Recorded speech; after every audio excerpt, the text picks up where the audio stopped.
Өдрийн мэнд. За, онцгой өдрийн баярын мэнд хүргье.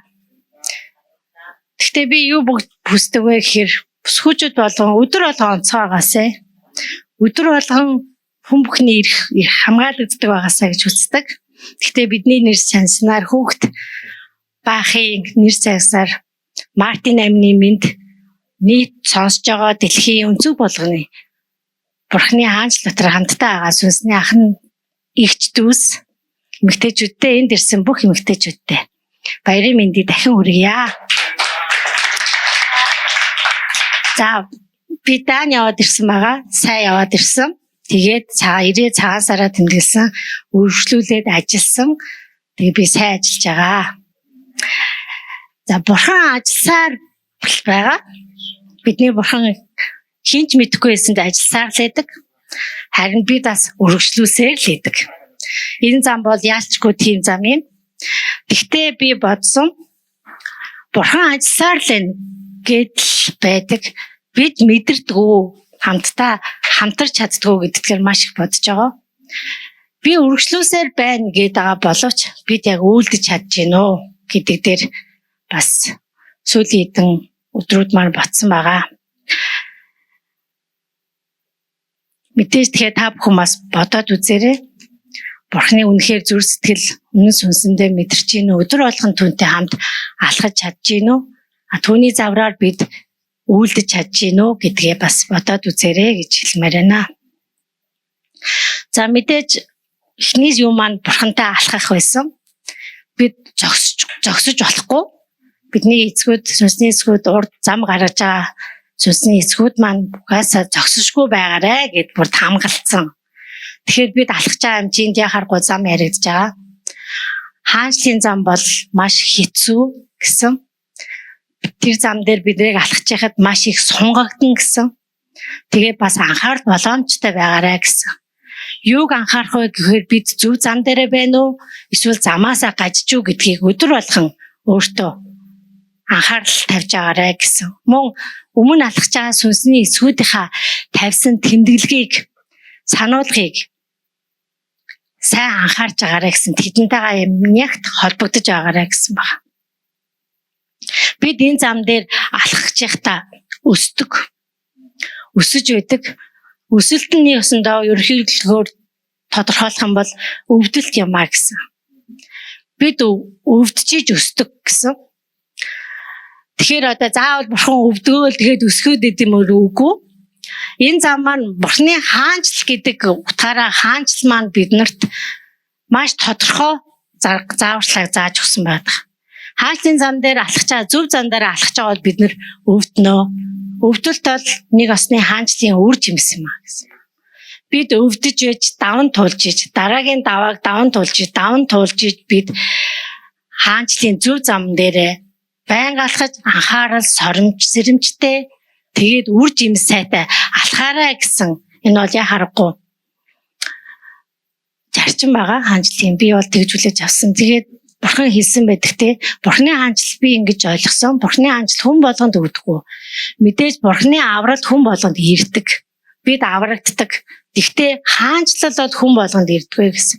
Тэр хэлэхдээ бурханы хаанчлын зарчмаар бурханы зам дээр алхахгүй бол үр жимсгүй алхаад байвал хаанчлаа би аваад үр жимстэй нэгэнд өгнө гэж бүр хэлсэн байгаа байхгүй. Тэгэхээр би энэ цаг мөчийг маш хариуцлагатай, маш сэрэмжтэй, тэгээ маш тодорхой цаг ирж байна гэж харж байгаа. За өсгөн биднэрт ямар хэрэгтэй юм бэ гэдэг жаа. Өсгөн биднийг маш тодорхой болгодог. Өсөж том бол гэдэг нэг л өгүүлбэр дотор маш том бидний одоо өргөжлүүлэх аян амьдралын луужин аян зам аялал байж байгаа. Өсгөн биднийг аль зүйлд маш тайван ханддаг, маш хүлээлттэй болгодог гэж байгаа. Өсгөн биднийг аль зүйлийг маш эрүүл сарал ухаанаар харж чаддаг, бас сонгож чаддаг, шийдэж чаддаг болгодог гэж байгаа. Өсгөн биднийг бас ийм олонхын сэтгүүнээс арилгана гэж байгаа. Тэр нь юу гэвэл бид ингээ баг гэж явахаараа багийн ард нуугтаад идэг гэж. Энийг маш тодорхой хэлсэн. Бид нар одоо манай жишээ нь манай гэр бүлээр ярих юм бол манай эхнэр бурханд итгэдэг. Бурхан биднийг ивэж байгаа, өрөөж байгаа, өрөөл байж л байгаа. Бурхан биднэртэй хамт байгаа юм чинь нөхөр нь ингээд ард нь нуугдаад байж болохгүй л гэж байгаа.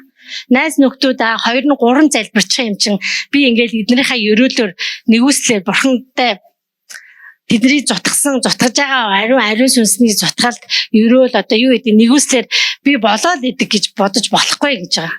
Энийг ийм бүхний зааж байгаа. Өсвөлт нь аливаа бүх юмыг цэвэршүүлдэг гэж байгаа. Та нарын нүд маш тодорхой болдог. Бүр ингээд тодорхой хардаг болдог гэж байгаа.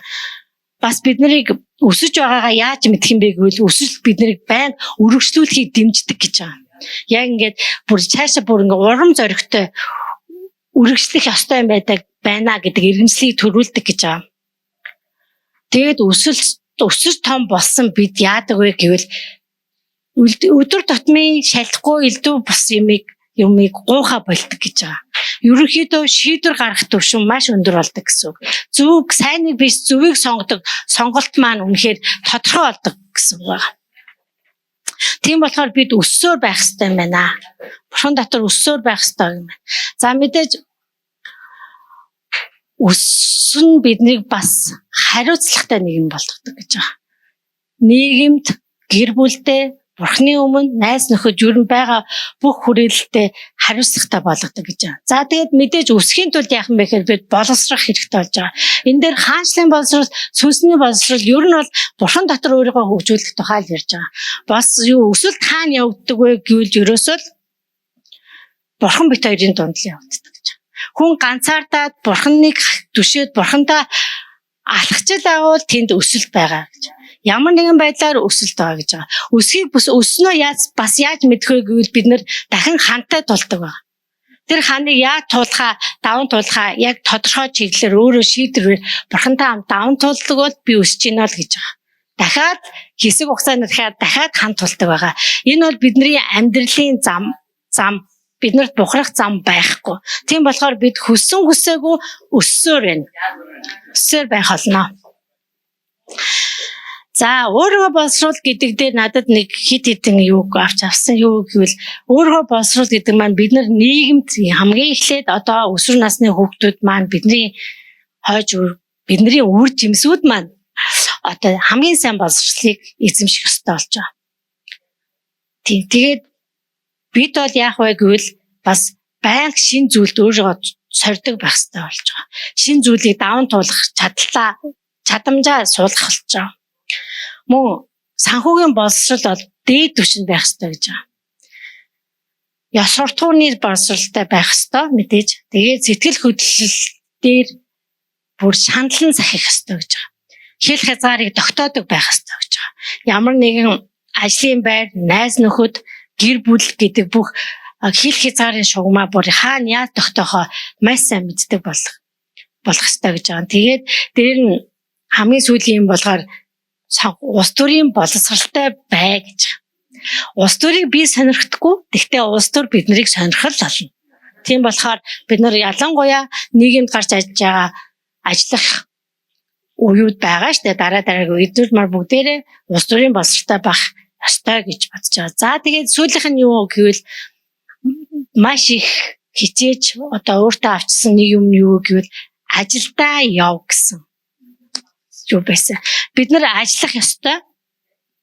Ажил бол бидний Бурхантай алхаж байгаа хэмжүүр одоо Бурхантай хамт байгаа нөлөөлөл Бурхантай хамт байх одоо алхаж байгаа одоо туршлага бүх зүйл тэнд хэрэгждэг байгаа байхгүй. Бурханы хаанчлал нэг өсөндөө бидний ажлын газар бүр өөрийн бидний сонгосон ажлын гүн үндсэн суйрлагдсан байх хэрэгтэй гэж байгаа юм. Тэгжээд бид нөлөөлдөг байгаа гэж байгаа. Бидний өгдөл ажил бас чанартай байх хэрэгтэй гэж байгаа. Бид нар ингээл өглөө гараад энэ яг заримдаа надад байдаг байхгүй юу?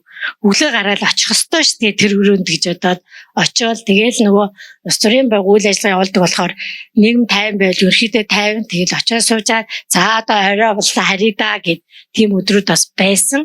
Тэгэхээр бид нар ажлын байрандаа битгий тэгж ажиллаад гэж чанартай байх хэрэгтэй. Юу чухал биш гэдэг ажлын ирэм дараа баг мэддэг байх хэрэгтэй гэж. Дими юм цагийг бас үрж болохгүй гэж байгаа. Яг ажиллаа хийх ёстой ажлаа төв сайн хийх сур гэж байгаа. Мөн ажлын байранда сонгосон мэргэжил ажилдаа бас маш нухацтай байх хэрэгтэй. Ингэж бид нөлөөлдөг байгаа байхгүй юу?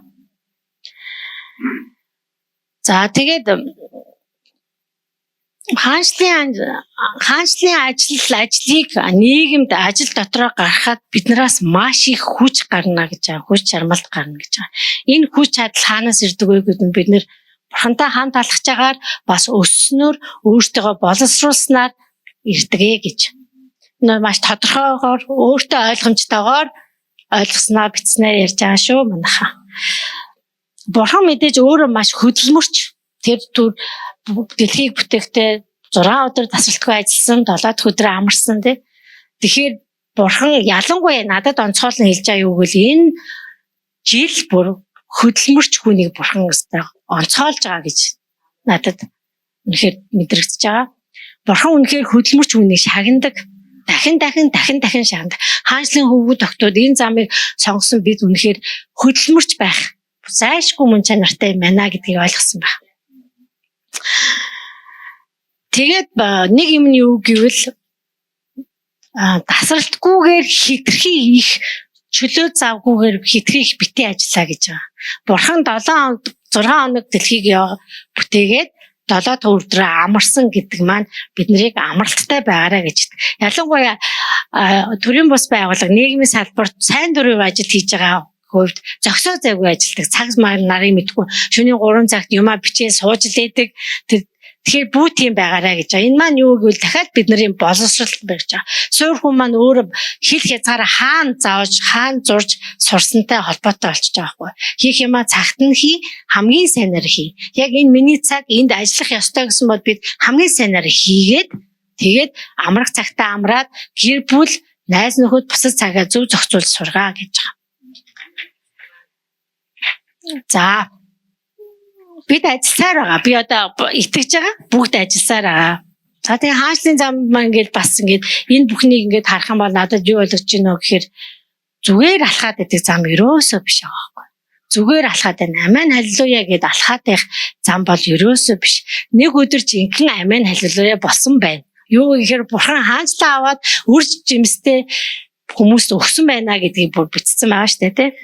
Тэгэхээр амен халелуя гэдээ алхаад байж болохгүй нэ. Бидний алхаа өдөр болгон өсөлттэй байх нэ. Өдрөөс өдөрт өсөх юм байна.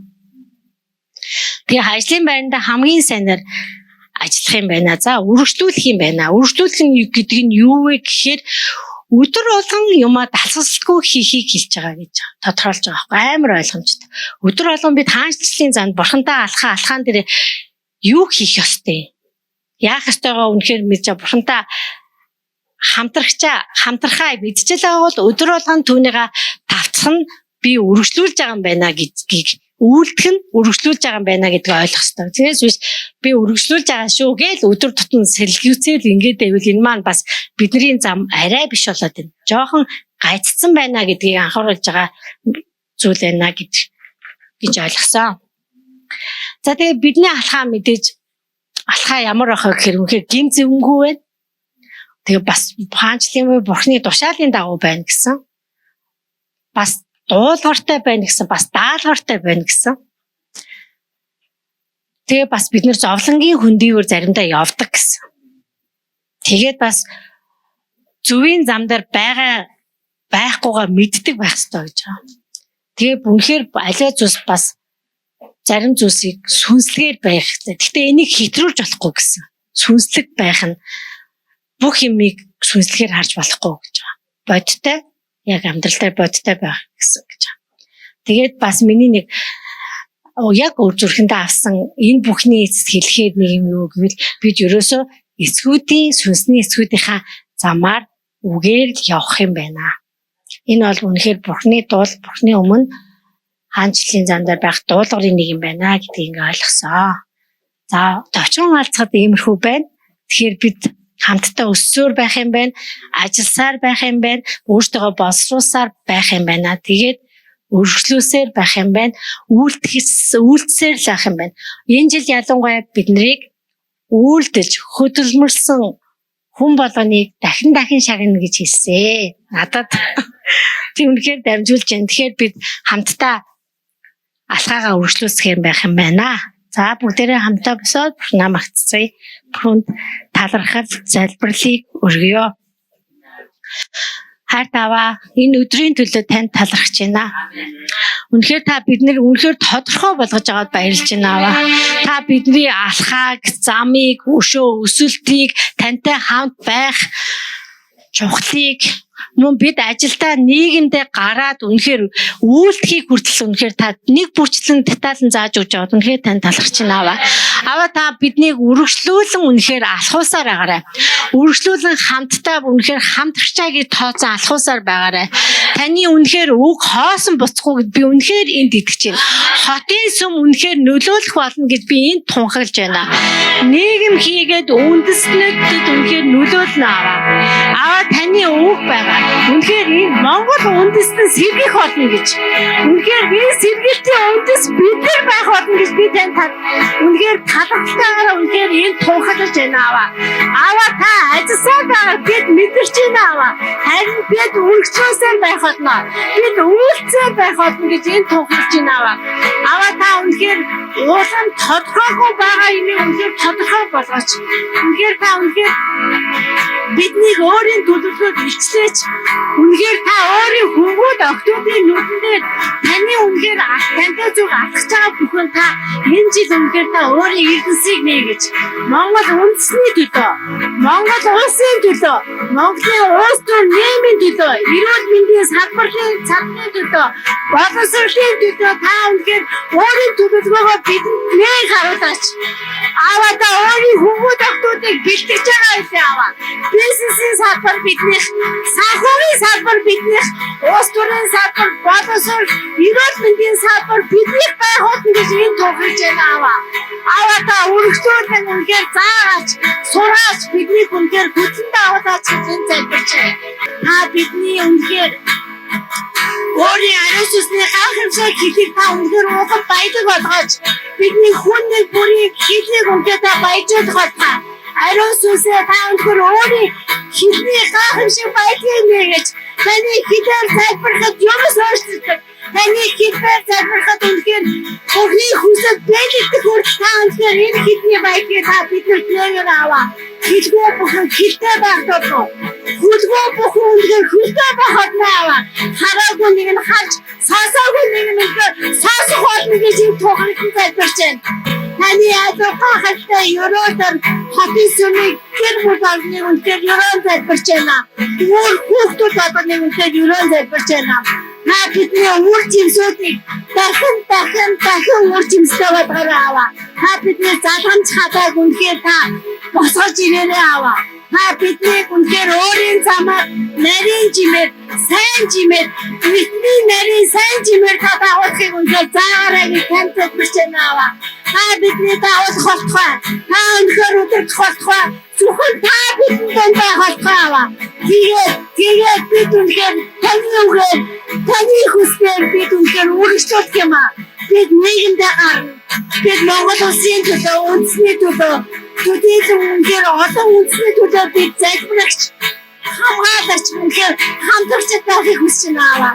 Та үнэхээр нээгэж, нэгдэхүү цонхууд нэгдэх болтугай залбирч юм. Нэгдэхүү хаалгад үнэхээр нэгдэх тул. Харин бидэнд хэрэггүй бүх хаалга цонхууд хаагдах болтугай. Таны нэрээр залбирч байна. Яг энэ газар үнэхээр таны дүүрэн байдлыг үнэхээр тохиолж байна. Таны үнэн тохиолж байна. Үнэн бидний үнэхээр байшилдаг гэж таасан. Үнэн үнэхээр бидний байшилх болтугай. Таны үнэн, таны дүүрэн байдлыг би тохиолон залбирч байна. Ora masserere bassa. Ora bahassore masserere massa. Бидний амьдрал үнэхээр таны үнээр, таны дүүрэн байдал, таны нэгүслэр, таны өрөөгөр, бас таны даалгавар, таны төлөвлөгөөгөөр өдөрдөх болтугай. Танд үнэхээр онцгой агар магтаатай гэж байна. Та бидний залбирлыг үнэхээр чигтэн сонссон гэдгийг би хэлж байна аваа. Бид хамтдаа үнээр таныг магтаа хүндэж байна. Таны хайртай хүн Есүс Христосний би залбирлаа. Амен. Хайртай минь бид нар таныг хүндэж, таны өмнө ирж байна. Хотын сүм. Таны үгээр, таны сүнсээр төрсөн. Эцэг Есүс Христийн цусаар угаагдсан. Шуудхан таны өмнө зогсож байна. Таныг хүндэж байна. Таныг бас магтаж байна. Танд мөргөж байна. Бид нар цорын ганц Бурхан таныг бишрэн шүтгчд юм аа. Өөр юуш бидний зүрхийг бүү болоод бидний зүрхэнд таныг бишрэхээс өөр ямар ч төрлийн бишрэхгүй байг. Таныг хүндэж байна. Таны нөөцөд бидэнд улам илчилдэг болтугай. Хотын сүм Христийн чуулган, Христийн сүм чуулганууд үнний багн болж энэ газарт бүр үнэхээр үннийг барьж байгуулах болтугай. Бид танд өөрсдийгөө өргөж байна. Өөрсдийгөө хувь хүн нэг бүр амьдралаа. Өчигдөр өнөөдөр ирээдүгөө таны гарт өргөж байна. Бид нар амьдарч байгаа газар нутгаа танд өргөж байна. Таны ивэл, таны өршөө, таны уучлал, таны хайр, таны нэгүслийн баянд бид нар итгэж найдаж байна. Үнэхээр та өрөвдөж, та өршөөж, та өөрийнхөө үннийг бүр дахин гайхалтайгаар батжуулж, барьж байгуулах болтугай. Мөнхийн аав. Таны хөвгүүд босож ирэх болтугай. Таны хөвгүүдийн дуу хоолой бүр үнэхээр чанга болох болтугай. Таны хөвгүүд бүр үнэхээр ариун газраа гараа өргөд та зогсож байгаа газартаа тань руу хандаж хоолойгоо нийлүүлэн хашгирах болтугай аваа. Мөнхава. Еврей намдэр гэлтэй эмгтээчүүд итгэлээр хайртай нэгнүүдээ үхлээс булааж авсан юм а гэж хэлсэн байдаг. Энэ газрын хашгираа танд хүрэх болтугай. Зөвхт нэгнүүд гарна гэж бид нар итгэж байна. Зөвхт нэгнүүд өсөж өндийж байгаа гэдэгт бид нар итгэж байна. Зөвхт нэгнүүд таны мутрын дор торнож байгаа гэдэгт бид нар итгэж байна. Зөв шудраг мандах нар шиг хийсэн өдөртөгч нар гарч ирж байгаа. Тэд нар байршуулагдахад бэлэн болж байгаа гэдэгт бид нар итгэж байна. Гэр бүлүүд дотор ч гэсэндээ нөхрүүд, аавууд, өвөө, хөнгүүд түрэн гарч байгаа, өсөж байгаа, том болж байгаа, төлөвшөж байгаа гэж бид нар итгэж байна. Халелуя. Мөнхава. Анда баярлалаа. Анда зүрлэх хин чахгүй. Та өөрийнхөө сүмийг барьж байгаа гэж би итгэж байна. Та сүмээ барьж байгаа. Ямар цаг үе байхаас үл хамааран. Хаан байгаагаас үл хамааран. Та сүмээ барьж байгаа. Та биднийг амьд чулуунууд болгож байгаа. Та биднийг энэ газар хамтдан байршуулж байгаа. Та биднийг хамтдан суулгаад сургаж байгаа. Бид нар итгэж байна. Бид нар итгэлийнхаа хэмжүүрээр харах болно. Бид нар юу гэж итгэж байна? Яг тэр хэмжүүрээр харах болно. Харин та бидний итгэлийг сонгох болтугай. Та бидний итгэлийг улам гүн болгох болтугай. Та бидний итгэлийг үнээр холыг хардаг болох болтугай.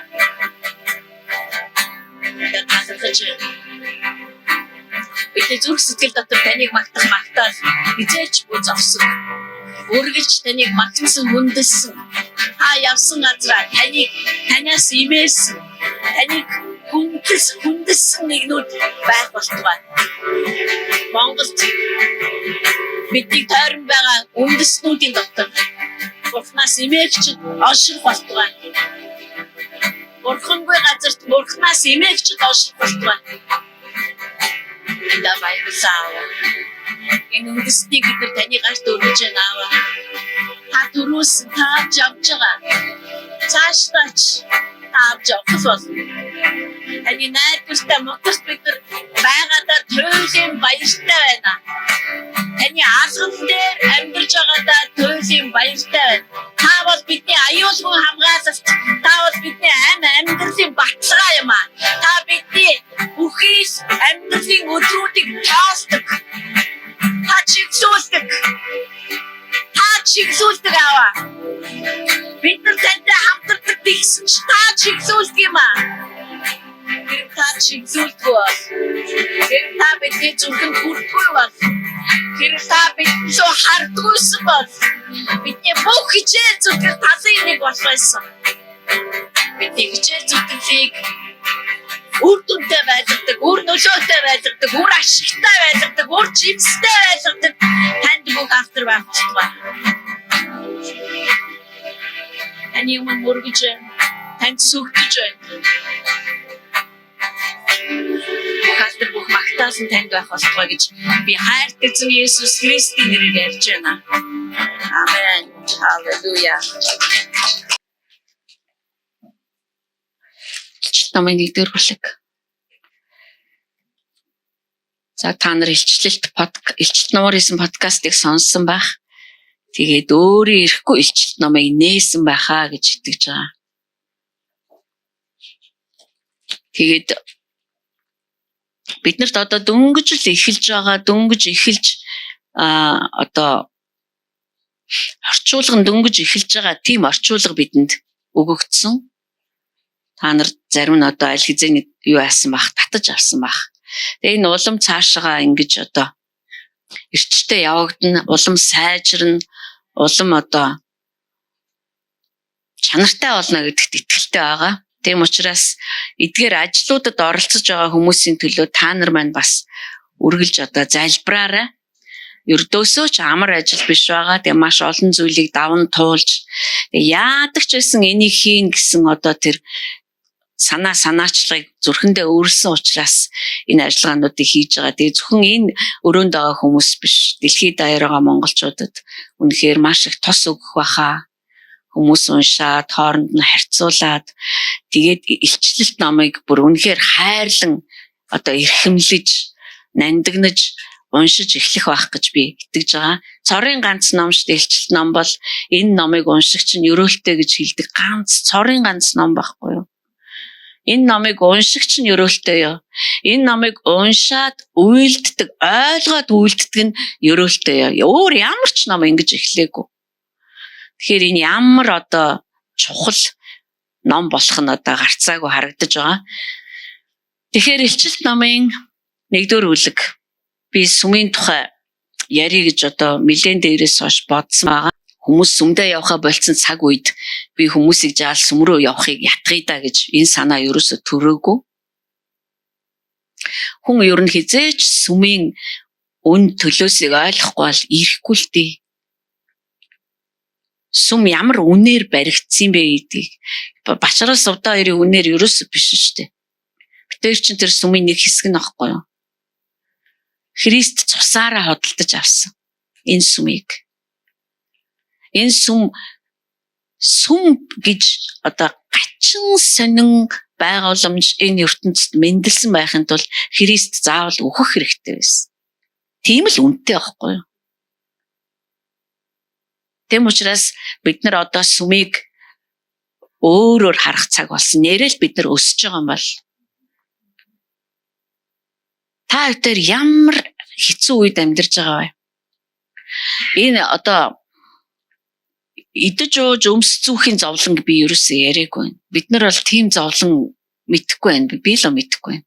За бид нар ямар хачин үед амьдарч байна гэхээр хамтдаа цуглах нь хэрэггүй мэт санагддаг тийм үед бид нар амьдарч байгаа байхгүй. Ямар хэрэгтэй юм.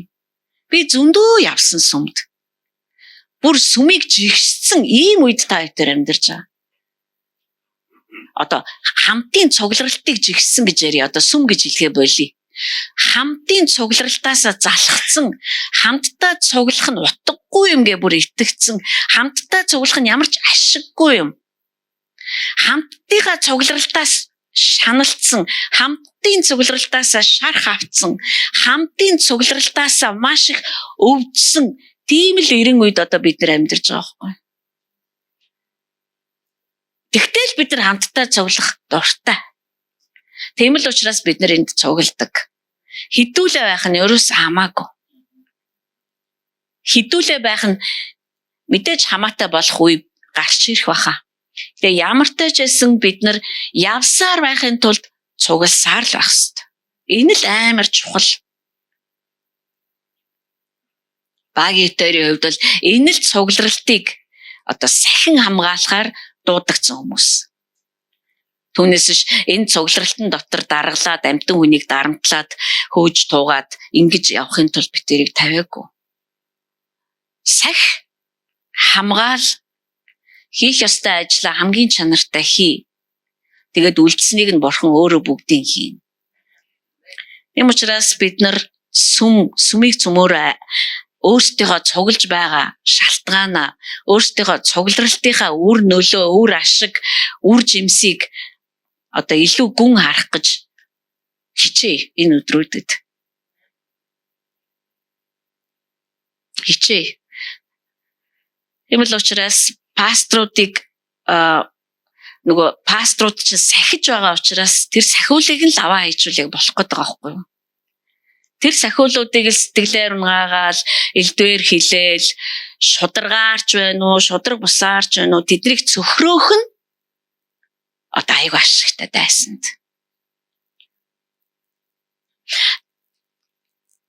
Тийм учраас сүмөр би бинээ цөхрөөхөө болъё. Би гэхдээ энэ бол үнэхээр цөхөрмөр газар гэж бол хэлээгүй. Бид хоёрыг ажиллаа хийхэд хамгийн хүчтэй дэмжлэг өгж идэг чуулган бол яахаргүй хотын сүм мөн. Гэтэ тийм биш чуулган маш их байна. Бид нар тэднийг бодохдоо зүрхмэн өвдөх ёстой. Маш олон пасторууд маш их тэд нар мэдгүй би бүр тэднэр нэрээ үндэ юуг туулж явдгийг бид нар сайн мэдэхгүй л дээ. Өрөвдөөл хөрхөдөө пасторудаас хэцүү юм а те ямар азар би пастор болж дуудагдаагүй юм бэ гэж амиа хичээсэн бодохынхаа оронд харин тэр хүмүүсийн төлөө бид нар нэгүүлсэнгүйгээр залбираад чадах бүхнээрээ тусалж дэмждэг л байх ёстой. Чадах бүхнээрээ. Илчлэлт номын би 2 библ гаргаж аваад сайхан аль болохоор тодорхой бас дэлгэрэнгүй аль болохоор гүн харахыг хичээж байна. 1-р бүлгийн ингээ. Би яг нөгөө сүмийн тухай сүмүүдэд эцэн загтлаас эхлэх учраас нэгийг эхнээс нь уншихгүй. За Иохан Патмос арал дээр байхдаа Есүс Христийг харсан байгаа. Тийм учраас Есүс Христийн илчлэлт гэж ütсэн маа. Хаанч юунаас эхэлдэг вэ гэхээр Есүс Христийг илчлэлтээр Христийг харсан тэр мөчөөс бидний дотор хаанчлал эхэлдэг. Есүс биднээсийг та нар бол энэ газрын гэрэл, энэ газрын давс гэж хэлсэн шүү дээ.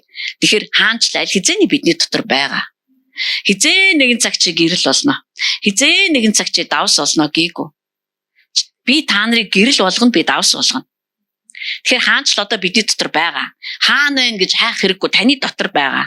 Гэхдээ энэ нь Христ хинбэ гэдгийг надад илчилсэн мөчөөс эхэлдэг. Бид нар үннийг сонсоод хүлээж аваад итгэдэг энэ мөчөд бид нар аврагддаг. Христ надад өөрийгөө хинбэ гэж илчлэхэд бид нар жинхэнэ утгаараа хаанчлал руу ороод алхдаг. Тийм учраас хаанчлал бол Христийн хэн болохыг илчилсэн илчлэлтээс эхэлдэг юм аа. За Иоханд Есүс Христ өөрийгөө илчилсэн. Илчлэлт номын нэг гайхалтай юм нь юу вэ гэхээр энд ерөөсөө гадаад ертөнц биш, дандаа сүнсний ертөнц яригдаж байгаа. Та сүнсний ертөнц ямар байдсан бол тоо гэж бодож байгаа бол энэ илчлэлт номон дээр айгүй тодорхой байгаа гэсэн үг. Сүнслэг ертөнц ямар өнгө бодогтой байдгийг, сүнслэг ертөнцид хэн даргалдгийг, сүнслэг ертөнцид хэн нь хэнд мөргөж байдгийг, сүнслэг ертөнцид хэн тушаадгийг, хэн хөдөлдгийг бүгд энд байж байгаа. Тийм учраас энийг сүнсээр амьдардаг, сүнсээр ойлгодог хүмүүс биднэрт зориулаад бичсэн байгаа байхгүй юу? Тэгэхээр хэдүүлээ хүмүүст Библи бэлэглэхдээ Христийг яриад ариун сүнсийг хүлээж авахыг хамтдаа хүсэх ёстой. Ариун сүнсгүйгээр хүн энэ намайг ойлгохгүй байхгүй юу? Бид нар 1000 бэлгэлж өгөөд ойлгохгүй. Тэгэхээр бид нар бэлгэлж байна гэдэг чинь тэр хүн ариун сүнсийг хүлээж авах ёстой болчихж байгаа. Тэгжээж эн чинь тайлагдсан шүү дээ. Ингээд Христийг харсан Иохан. Христ ямар хэлбэртэй, ямар дүрстэй байгаа та нар урдах ишлүүдээс нь харж болно. Би түүнийг хармагцаа үхсэн хүн шиг хөлдөн унлаа.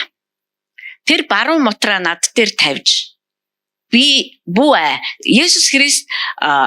Есүс Христэд харагдаж байгаа биш. Иоханд харагдаж байгаа Есүс Христ бол загалмайд цовдлогдож нас ороод дахин амьлаад дээш өргөгдсөн тэр Христ. Биетэй гэсэн үг. Сүнс мэс ерөөсөө биш. Биетэй, бодит биетэй. Тэр баруун мутраа над дээр тавиад бүү би бол ихэн ба эцэс бөгөөд амьд нэгэн мөн. Би үхсэн байсан харагтун. Би үеийн үед амьд байна. Би үхсэн байсан одоо би амьд байна. Надад энэ өстө үнэхэр гайхалтай. Надад үхэл ба үхэхстийн орны түлхүүр байна. Англи Библиэлд миний гартаа барьж байгаа түлхүүрүүдийг чи харж байна уу? Ямар учиртайг нь мэдхүү. Энэ түлхүүрүүд бол үхлийг нээх, үхлийг хаах түлхүүрүүд. Тамийн хаалгыг нээх, тамийн хаалгыг хаах түлхүүрүүд. Хэний гарт байна вэ? Есүс Христийн гарт байна. Диавлын гарт биш. Есүс Христийн гарт байна. Энэ тухай та бодоорой. Ойрын хэдэн өдрүүдэд. Түлхүүр хэний гарт байна вэ? Гэхдээ юу руу ордог? Юуг ордог биш ээ. Юуг хаадаг бас юуг нээдэг түлхүүр. Тэм учраас бид нар өвчтэй байгаа эсвэл бүр одоо эмч нар ямар ч найдваргүй гитсэн одоо ч ер нь найдвартай эмчлэгддэг өвчин гэж ер нь баг байхгүй болсон шүү дээ. Биднэрт тэр эрх мэдэл байгаа. Түлхүүр бол эрх мэдэл шүү дээ. Тийм л учраас бид нар зоригтойгоор залбирдаг. Эрх мэдэл нь зөв талдаа очичоод байгаа учраас Есүс Христ авчаад байгаа учраас та хэн нэгний төлөө залбирахдаа энэ зургийг харах ёстой. Тэгээд хамгийн гол нь тэр Христтэй хамт бит хоёр нэг байр суурин дээр зогсож байгаа. Би газар дээр Христ тэнгэрт тэгээд тэнгэрээс надад нэг түлхүүр үзүүлчихэд би дээшээ авирах гээд байгаа юм биш. Бид нар нэг байр суурин дээр тэр яагаад ч биднийг өөртөө хамт өөрийнхөө байр суурин дээр арайчсан. Яагаад би ямар гавья байгуулсан яасан ерөөсөө энэ талаар судалгаа яг шаардлагагүй мэдэхгүй мэдмээргүй байна. Би зүгээр баярлалаа. Намайг аварсанд. Тэгээд та энэ байр суурин дээр аваачсанд. Тэгээд тэр түлхүүрээ үзүүлж байна. Надад тамийн хаалганы түлхүүрийг, тамийн хаалгыг нээж хаах түлхүүр надад байж байна. Тиймээс чи юу харснаа? Юу одоо болж байгааг бас юу ирж явааг бич. Чиний харсан миний баруун моторт байгаа 7 од алтан дэнд 7 одоо Монгол Библиэлд ингэсэн байна л да 7 алтан дэнлүүний суурийн нууцын тухайд гэвэл 7 од нь 7 чуулганы тэнгэр элч нар бөгөөд 7 дэнлүүний суурь нь 7 чуулган юм а. Бид нар хуучин гэрээнээс мэдэн шүү дээ дэнлүүг тийм ээ. Нэг суурьтай 7 одоо салаа. 7 салаа. Салаа болгоно нь нэг сүм гэсэн үг. Тэгээд 7 од нь тэр 7 сүмийг хариуцж байгаа 7 тэнгэр элч нар байна гэж. За тэгээд сүмийг хариуцдаг тэнгэр элч байд юм байна. Гэ тайлбарласны дараа 2 дугаар бүлэг дээрээс эхлээд Эфес дэх чуулганы тэнгэр элчд бичигтэн Азад оршиж байгаа энэ 7 сүмд хандаж Есүс Христ загтал бичсэн бүх зүйлийн өмнө бүх юмс эхлэхийн өмнө элчт номын бүх зүйлс өрнөхийн өмнө тэр сүм рүүгээ хандаж ярьсан. Яагаад гэвэл тэр сүмээ бэлэн байгаасаа гэж хүсэж байна. Яагаад гэвэл тэр сүмээ сэрүүн байгаасаа гэж хүсэж байна. Тэр сүм бэштэй сүм зөвхөн ариун ахан дүүсийн дунд Бурхны нууцуудыг ярьж идэг газар төдийгүй харагдахгүй сүнсний ертөнцид хүртэл бидний энэ газарт ярьж байгаа сүнслэг нууцуудыг тэнгэр элч нар чих тавин сонсдог бөгөөд хоорондоо ярьдаг гэж Библи хэлдэг. Ийм нууц яригдлаа. Одоо бид нар нууцуудыг гаргаж ирээ ярьж байгаа нууц биш болж байна гэсэн үг. Харагдах ертөнцид ч болж байна, харагдахгүй ертөнцид ч энэ одоо илчлэгдсэн. Энэ одоо ингээд дэлгэгдсэн, энэ одоо ингээд ойлгогдсон. Хэрв та нар итгэдэггүй хүмүүсийн яриаг сонсох юм бол зарим нэг ухаантай хүмүүс бүр ариун сүнстэй хүнээс ч гүн зүйлийг ойлгоцсон яваад байгаа. Энэ нь ариун сүнс итгэдэггүй хүмүүсээс долоон дор болсон гэсэн үг биш. Энэ нь бид нар ямар арчаагүй, ямар сүнслэг биш болцсныг л харуулад байгаа юм. Түүнээс биш бид нар одоо түрүү хэллээ шүү дээ туяа. Эрүүл саруул ухаантай байх хэрэгтэй байхгүй юу? Хин итгэдэггүй хүн чинь бүр надаас илүү мундаг болч би энэ хүнээс сурья гэдэг. Үгүй, та тэр хүнээс сурахгүй.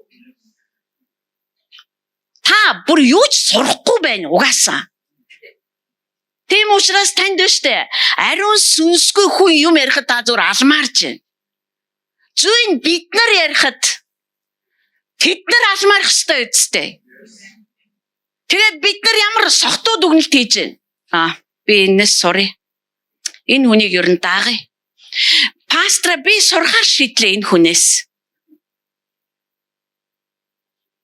Бид нар зүгээр л ингэтлээ дор орсон байгаа байхгүй. Бид нар ингэтлээ сүнсийг үл ойшоолсон. Тэгээ бид нар зүгээр л нэг хүний өөрт нь ерөөсө байхгүй. Тийм ухаанаар нэг хүн ярингууд зүгээр өмнө өвдөг сүгдөөл би та нар нэр худлааг л хараарай. Тийм учраас би Facebook дээрээсээ бүр баг бүх итгэгчдийг өөрөөсөө олдуулсан.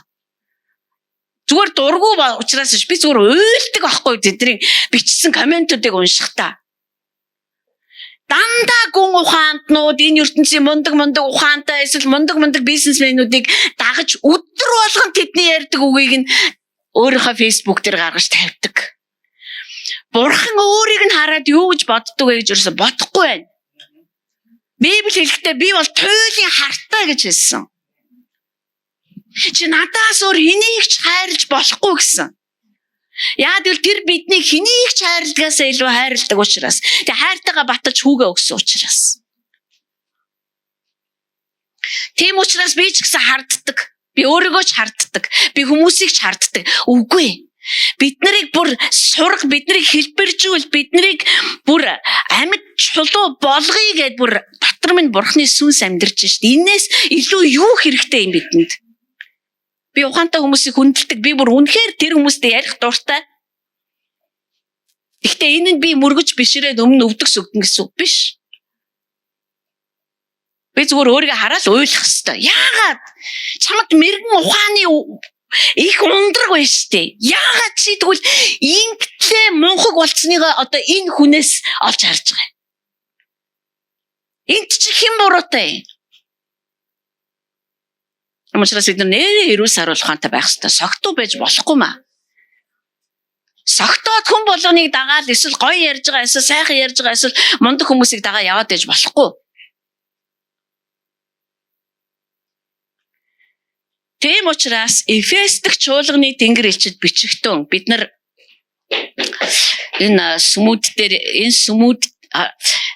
энэ сүмүүд нь одоо ямар сүм бэ гэж тодорхойлохоос илүүгээр бурхан чуулгана яаж хараад байна гэдгийг бид нар эндээс хармаар байгаа байхгүй юу? Сүмээ юу гэж хараад байна? Яаж хардгийг тэр? Баруун мутартаа 7 одыг баригч нэгэн 7 алтан дэнлүүний суурийн дунд алхагч нэгэн үүнийг айлдаж байна. 7 салаатай алтан дэнлүүний тэр салаа бүрээр нь тасралтгүй холхиж алхаж байгаа. Тасралтгүй алхаж яваа тэр нэгэн айлдаж байна. Сүм болгонд тэр өөрийгөө өөр танилцуулсан баа. Өөрөөр хэлбэл сүм болгонд сүнсний хэмжүүрүүд нь харилцсан адилгүй. Их баг гэсэн үг биш. Өөр гэсэн үг байна шүү дээ. Хотын сүмэл ганцхаараа зөв юм. Тэгээ хотын сүмээс бусд нь бол одоо үүндээ хэрэггүй юм гэж харах нь үнэхээр тэнэг. Биднэрт өгөгдсөн ачаа бусад сүмүүдэд өгөгдсөн ачаанаас өөр. Биднийг хамтдаа нийлүүлээд энэ газар суулгацсан байгаа зорилго нь хажууд байгаа сүмийн бий болсон зорилгоос өөр. Тийм учраас зорилгын дагуу хэмжүүрүүд энэ дотор ажилладаг. Зорилгынхоо дагуу бурхан энэ дотор байгаа эрэгтэй эмэгтэй хүмүүсийг бүтээдэг, баалбдаг, нугалдаг, хуугалдаг, хэлбэрт оруулдаг, галаар цэвэршүүлдэг, усаар угаадаг. Зорилгынхоо дагуу бид нар яагаад ч өөр сүмтэй адилхан байх боломжгүй. Түүнчлэн өөр сүм яагаад ч энэ сүмтэй адилхан байх боломжгүй. Гэхдээ нэг эзэн байгаа, нэг сүнс байгаа, нэг итгэл байгаа. Бид нар энийг нөгөө энэ өөр байдал одоо ондоочлол гэж ярьж байгаа шүү дээ.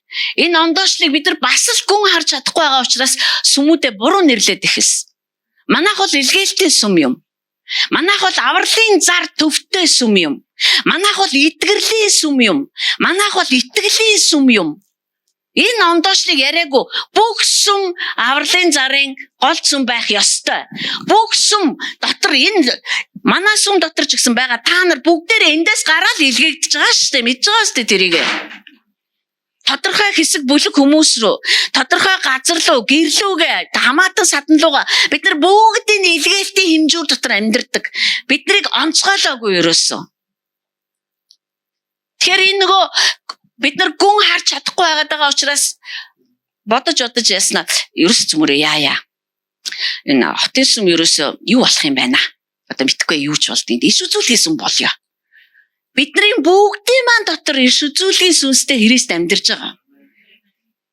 Ийм буруу зааг тавиад өгсөн учраас бид нар буруу үйл ажиллагаа явуулж эхэлж байгаа. Тэрний зорилго алдагдаж эхэлсэн. Тэгээ бид нар илгээлтийн сүм гингүүт л ерөөсөө зүгээр л ерөөсөө энд үг мүг яригдах маяг тийм чухал шүү. Зүгээр л ингээл илгээгээл ерөөсөө ингээл явуулаад илгээгээл ерөөсөө ингээл бүгдээрээ л нэг ийш тийшээ явсан, ирсэн, очсон, буцсан, дахиад явсан, дахиад ирсэн, хурж ирсэн, тайлангаар тарьсан, илгээлтийн мөнгө босгосон, барьсан. Библиэлд харамсалтай нь ерөөс тийм ажил бичээгүй Есүс Христ. Илчилт номон дээр л байхгүй. Бусад номон дээр ч гэсэн Есүс Христ гэж хэлээгүй.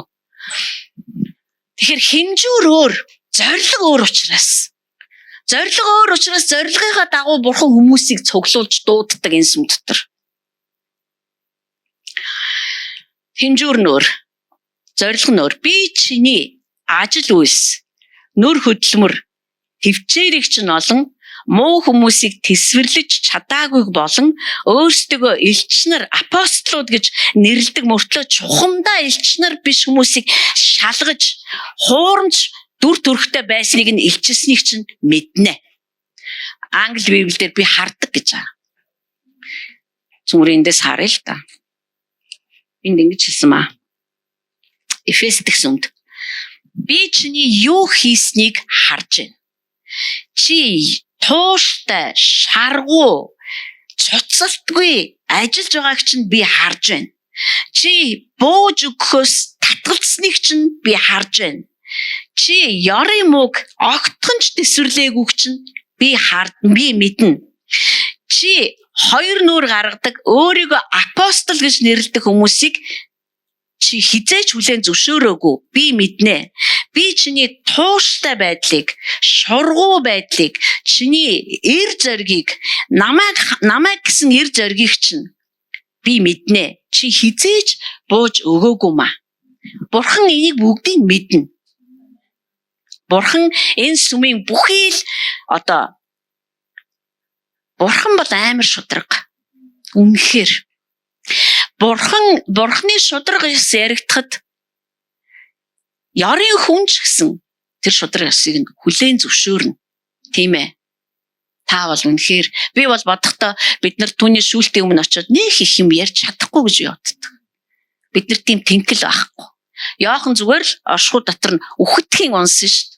Түүнийг хурж ирж Христ өөрийнхөө мотраар дээш нь өндөлгөж босгоог бол түн зогсох чадвар байгаагүй. Гим хийснээсээ юу? Үгүй угаасаа тэр оршихуй тийм байхгүй да. Тэнд очсон би тэгээд тийм үү те. Гэтэ та санаж байгаа эцтэй. Би яагаад тэгээ эцтэй. Гүй та буруу ийм балаа юм ерөөсө болохгүй тэнд. Би ямар нөхөртөөгөө суугаа юм ярьж байгаа юу? Тэр бурхан бит хоёр. Тэнд би баг юм хэлэхгүй нэрэ үнэндээ алга болно тэхүү. Түүний шударга оршихуд би зүгээр амен гэсээр байгаа л тэгэл алга болно нэрэ. Би бүгдийг харж байна. Чи одоо энэ цөмөр Эфес сүмийг харъя л да. Ямар шургуу хөдөлмөрлж байгааг бүр цуцалтгүй бүр англи библиэлд нэг үгийг 3 дахин хэлсэн маш бүр ямар шургуу бүр одоо бүр хөсөө туслуулан ажиллаж байгаа гэж би харж байна. Би чиний юу хийснийг ч харж байна. Чи ёрын мөг тэсвэрлж чадаагүй би мэднэ. Чи хоёр нүур гаргадаг өөрөө өөрийгөө өргөмжилдэг те апостол гэж одоо нэрлчээ танаад ирсэн хүмүүсийг чи зүгээр тэр дор нь хөөгөө явуулсан би харсан. Энэ тэгэхээр бас амарсан байгаа үстэй. Ер нь бараг л байгаад амарсан байгаад байгаа байхгүй юу? Тэгчээд дараад нь хэлж байгаа.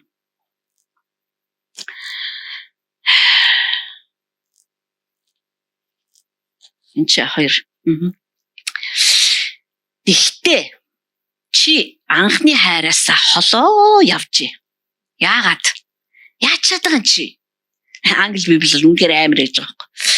Чи ямар хол унсан гэж юу н өөрийгөө төсөөлж байна уу? Люцифер л яг ингэж унсан юм а гэж байгаа байхгүй юу? Люциферийн уналтаар унсдод бид нар чи энэ сүмийг бараг бишрэх гэж л шүү дээ. Би юу гэж хэлэх гээд байна гэхээр бид нар яаж ч хөдөлмөрлсөн бай. Бид нар яаж ч хормог үзий ядсан бай. Биднэрт оршин тогтнодог нэг л том хөдөлгүүр байгаа даа байхгүй юу? Энэ ч нөөрэ хайр байгаа даа байхгүй юу? Тэр намайг хайрлсан учраас цорын ганц хүүгээ өгсөн. Цорын ганц хүү үнэхээр эцгийнхаа хүслийг гүйцэлдүүлэхдээ биднийг үнэхээр хайрлсан учраас тэр зүгээр л үг дуугүй цовдлогдож өгсөн. Ёрын балиар өглөөр. Тэгээд тэр хайртай учраас өгсөн байхгүй юу? Түүнээс тэр нэг ажил хийж өгсөн юм биш. Тэр хайртай учраас уучлж байсан. Бид нар Христийн өөрийнх нь энэ дэлхий дээр амьдарч байсан хичнээн алдартай гайхалтай түүхүүдийг бид нар ярьдаг билээ дээ. Тэг хийж байгаа бүх зүйл нь тэр хизээч аав намайг уучлал гэж явуулсан. Түүнээс чамайг уучлмааргүй л нэг тэнэгшд чи угаасаа. Гэтэ яг би чамайг уучлж яг аав намайг явуулсан баг. Би тэр хаа байсан тэнгэрээс үржиж бас ингээд аавынхаа үгэнд ормооргүй л орохгүй энэ яваад иш. Айгу дуулгартай байхгүй. Тэгэхээр яг чамайг өршөөч. Үгүй. Эцэг хүн төрлөختнийг яаж хайрсан? Яг л тэр хайр Христийн дотор байсан. Гэтэ тэр туйлын эрүүл саруул байсан учраас тэр эцэг минь үнэхээр хайрлаад намайг илгээсэн учраас би ерөөсөө энэ хайраар үлдэж байгаа юмд чи ямар ч тийм юу байдгүй юм байна л да. Ястай. Тэгэх хэрэгтэй. Тэгхгүй бол болохгүй. Яг л бид нар өөрийнхөө гэр бүлийг хайрладаг шиг. Бид нар өөр хүүхдээсээ юу ч нэхэдгүй шиг. Бид нар эр нөхрөөсөө ч юм уу эхнэрээсээ ч юм уу бид хэрэг бидний дотор холцгүй бурхны хайр байх юм бол бид нар яг тэгж хайрлна угаасаа. Бид нар нэхэл би эмэгтэй хүн өнөөдөр би чамайг алнаа малнаа гэдэг үл амар холцтой байна гэсэн үг. Би юу анзаарсан гэж зүгээр хальт та нарт бас нэг юм ойлгуулахын тулд шүү заяа би Мартин 8-нд автсан хүн биш байна. Жилээс жилд эмэгтэйчүүдийн баяр амар хүчирхийллийн шинжтэй болж байгаа. Та надтай санаа нийлж байна уу? Амар догшин эмэгтэйчүүдийг та харж байгаа. Мартин 8 ойртох тусмал алнаа гэж чамаа. Би төрөвччихсэн ихсэрнэ. Би зүгээр л архиугаад алан заа гэж чамаа. Нодлон жилийн Мартин 8-нар маш олон эмэгтэйчүүд нөхрөө зодсон хэрэгээр ирүүлжүүлэхэд орж ирсэн. Би бүр мэдээгээр уншаад би бүр үнэхээр гайхсан. Эрэгтэйчүүдийн баяраар согтсон эрчүүд эхнэрээ зодоод ирүүлжүүлэхэд орлоо гэж гарч байгаагүй байхгүй юу? Гэтэл эмэгтэйчүүдийн баяраар. Тэгэхээр би юу хардаг вэ гэхээр энэ хайр ямар амар эрүүл би бас бус болцсон юм бэ? Энэ аргагүй л бурхны хайр эрэхтэй байна. Би эрэхтэй заа юу. Чи өнөөдөр зүгээр мөлөх. Өнөөдөр чи зүгээр угаа. Цэвэрл хоол хий. Чи зүгээр мэдгүй дээ итгэгч гэр бүл дотор чи юм явж идэв би сайн мэдэхгүй байна. Би л өөрөө гэр бүл дотор тийм хайрыг бол дэвчихгүй. Тэгэхээр хайр гэдэг бол жинхэнэ утгаараа бүх юмыг хөдлөж байгаа тэр мотор наагаад байгаа байхгүй. Сүмийг хөдлөж байгаа. Би энэ сүмд яагаад би энэ хүмүүстэй та нартай ингээ холбогдоод яваад байгаа юм. Бид нар хоорондоо холбогдоод, бид нар хамтдаа алхаад, бид нар сайндаа, бид нар муудаа, заримдаа ойлгоо, заримдаа ойлгохгүй, заримдаа бүр дургу хүрээд бүр өстө тэнийг юмаа бүр яах вэ гэмээр санагдаад бурхан руу ховлоод эсвэл хин нэгэнд очичаал хов зөөгөөд яваад байдгийн. Яа тэл бид нар хайртай учраас яваад идэг байхгүй юу? Юу биднийг явуулаа л гэж бодож байна та юу? Хайртай учраас яваад байгаа ш. Түс бурхан явахгүй хаад үзээрээ сувда огч шүү гэсэн учраас биш. Эсвэл би цалиа авч байгаа юм чи одоо явахгүй болохгүй л дээ өгшөө. Хэрэг тэгдэг бол та нар шууд үнэртэн. Энэ эмэгтэй чинь их өөр хандлагатай юм байна штэ. Бид нар хайртай учраас бид нар яаж ч муудалцсан бид нар тэрвэрлддэг л ахгүй юу? Уучлалдаг л ахгүй юу? Хамгийн өрөвдмөр, хамгийн аюултай, хамгийн аймаар итгэгч нар хинбэ гэж ерөөсөө эвлэрдэг хүмүүс. Одоо ч гэсэн миний цээжин дотор хэдэн хүн байгаа. Эвлэрчээсээ хоорондоо. Эвлэрчээсээ. Нэг нэрэл миний баруун чих рүү муулаад, нөгөө нэрэл зүүн чих рүү муулаад. Үгүй штэ. Яг үндэ бол муулаад хүний сэтгэл амардгүй байхгүй юу? Би өөрөө мэдэн штэ нэг. Харин уучлаад хайрлахад та хизээч байхгүй тэр ханамжийг авдаг. Яг л тэр л хайраар бид нар амьдрал хүн гэдэг чинь тэр л хайраар тэтгэгдэж амьдрахаар бүр одоо ихнээсээ тогтоогдсон юм байхгүй юу? Тийм учраас хайр чинь алга байна л гэсэн. Эднээс. Люциферийн уналт. Диаволын уналт. Та нар бүр үнэхээр надаас амар хол явжээ. Тийм учраас дахиад хайраас сэргээ. Хайрын үйлсээ дахиад хий гэсэн мөн.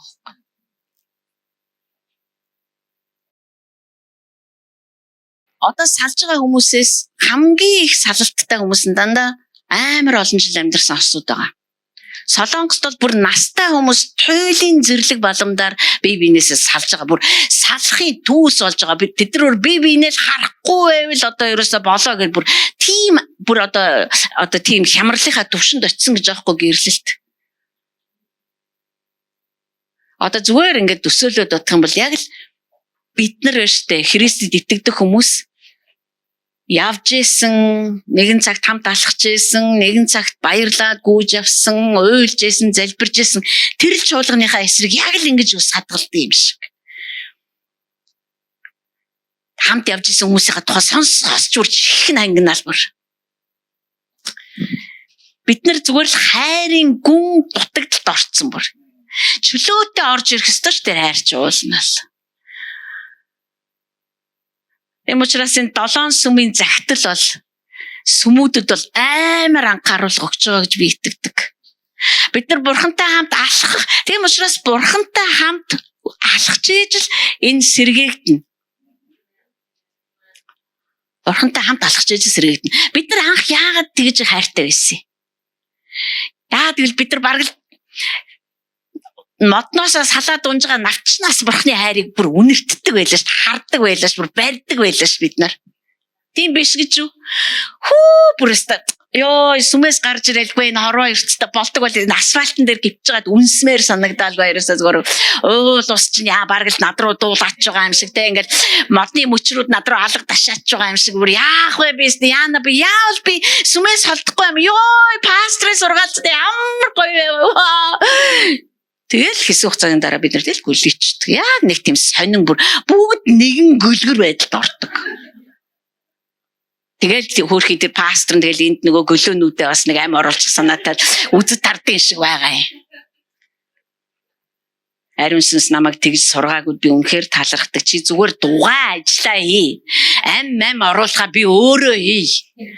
Чи зүгээр дугаа юмаа хий. Тийм учраас Эфесийн сүм бол асуудалд орсон. Анхны хайр. Би бодохдоо энэ бол бүх сүмүүдэд хамаатай, бүх итгэгч нарт хамаатай. Аюул энэ бол. Бүх итгэгч нар бүр үнэхээр яг ийм аюулд орсон байгаа. Пастор байна уу? Бүр тэргүүн пастор байна уу? Туслах пастор байна уу? Эмэгтэйчүүдийн пастор, эрэгтэйчүүд хинч баяалгаагүй бүгд адилхан. Хүнд хөдөлмөрлөдөг, үхтлээ хөдөлмөрлөдөг. Хэлжээ штэ бурхан. Би харж байгаа ш тэр чи. Би мэдчихээн. Юу хийсний чи би мэдчихээн. Чи юугаа орхиод, юуг золиослоод энэ бүхнийг хийгээд байгааг чи мэдчихээн. Тэгтээ чи анхны хайраа гээсэн байна. Яг Люцифер шиг юм болоод байна. Хин юм сонсохыг хүсэх юм бэ? Хин тамаатай миний тэр үхтэл хөдөлмөрсөн нь хэрэг бурхан битэрийн хооронд ямар ч хайрын харилцаа байхгүй болсон бол хэрэг би хүмүүсийг хайрлага байцсан бол хин тэрэгтэй миний тэр утга учиргүй хөдөлмөр яг л миний эзэн Есүс Христ бүр 30 наснда үйлчлэлд гарсан. Тэр яаж хөдөлмөрлснийг бид бүгд мэднэ. Тэгтэл түүний хөдлөж исэн тэр хөдөлмөрлүүлээд байгаа тэр хандлага, тэр зүрх, тэр оюун юу байсан бэ гэхээр ердөө хайр байсан маа. Олон түүхийг нь уншаад бид нар зүгээр л савж унна нэрээ. Ямар амар юм бэ? Яаж ингэж өөрөө ирэхгүй би тань шиг болох юмсан гэж бид нар өөрөө ирэхгүй дуу алдна. Та нар санаж байна уу те?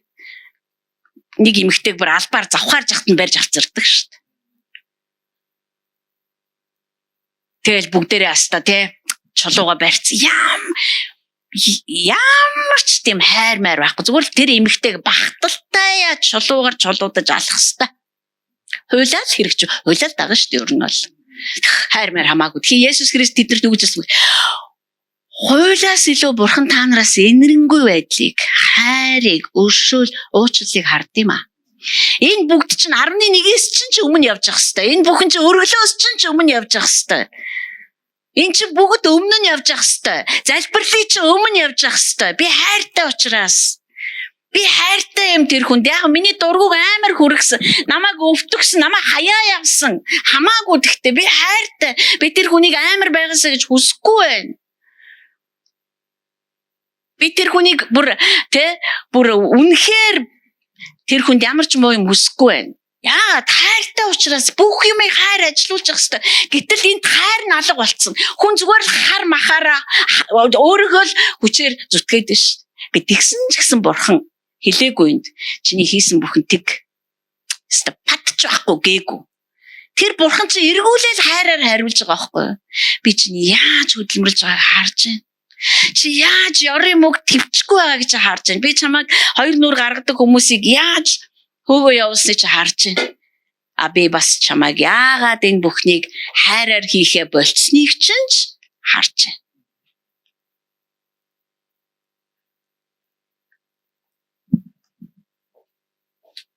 Бид нар үнэхээр нэрээ бурхны биднэрт тэр илчлэлтүүд үнэхээр ирээсэ. Би бурханд хайртай гэж хэлдэг.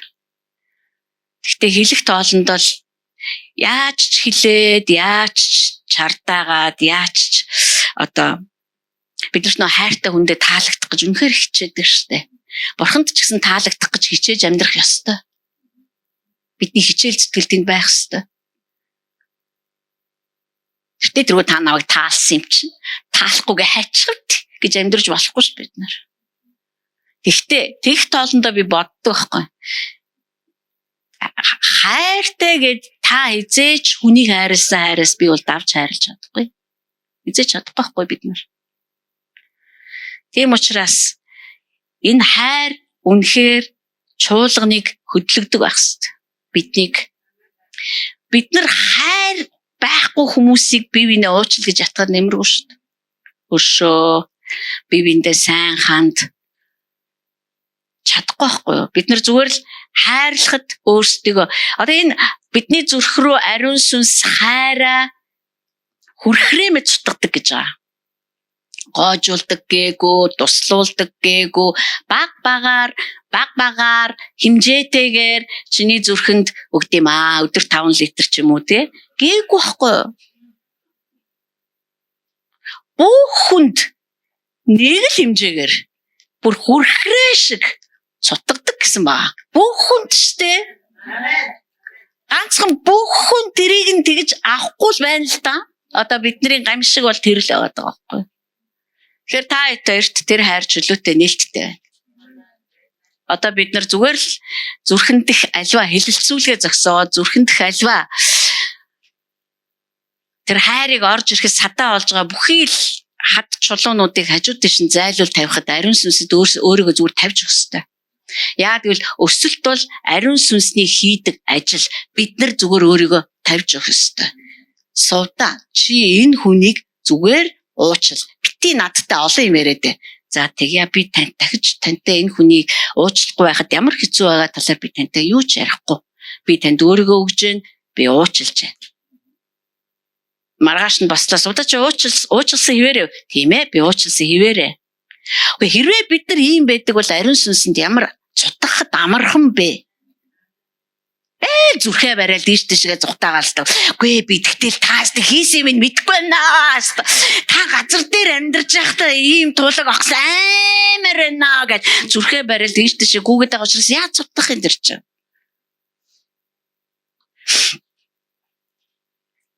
За тэгэл одоо яг бидний хажууд амьдарч байгаа нөхөр, эхнэр, хүүхдүүд бүгд орж ирж хамгийн түрүүнд л орж ирж байгаа ш. Тэгээ бид нэр дандаа л ярьдаг. Таач яах вэ? Пастор нөхөртэй.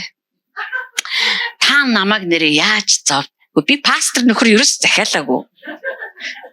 Бүр пастор нөхөр ч гэж ямар нөхөр үйдгийг ер нь бол нөхөр л бол нөхөр штэ.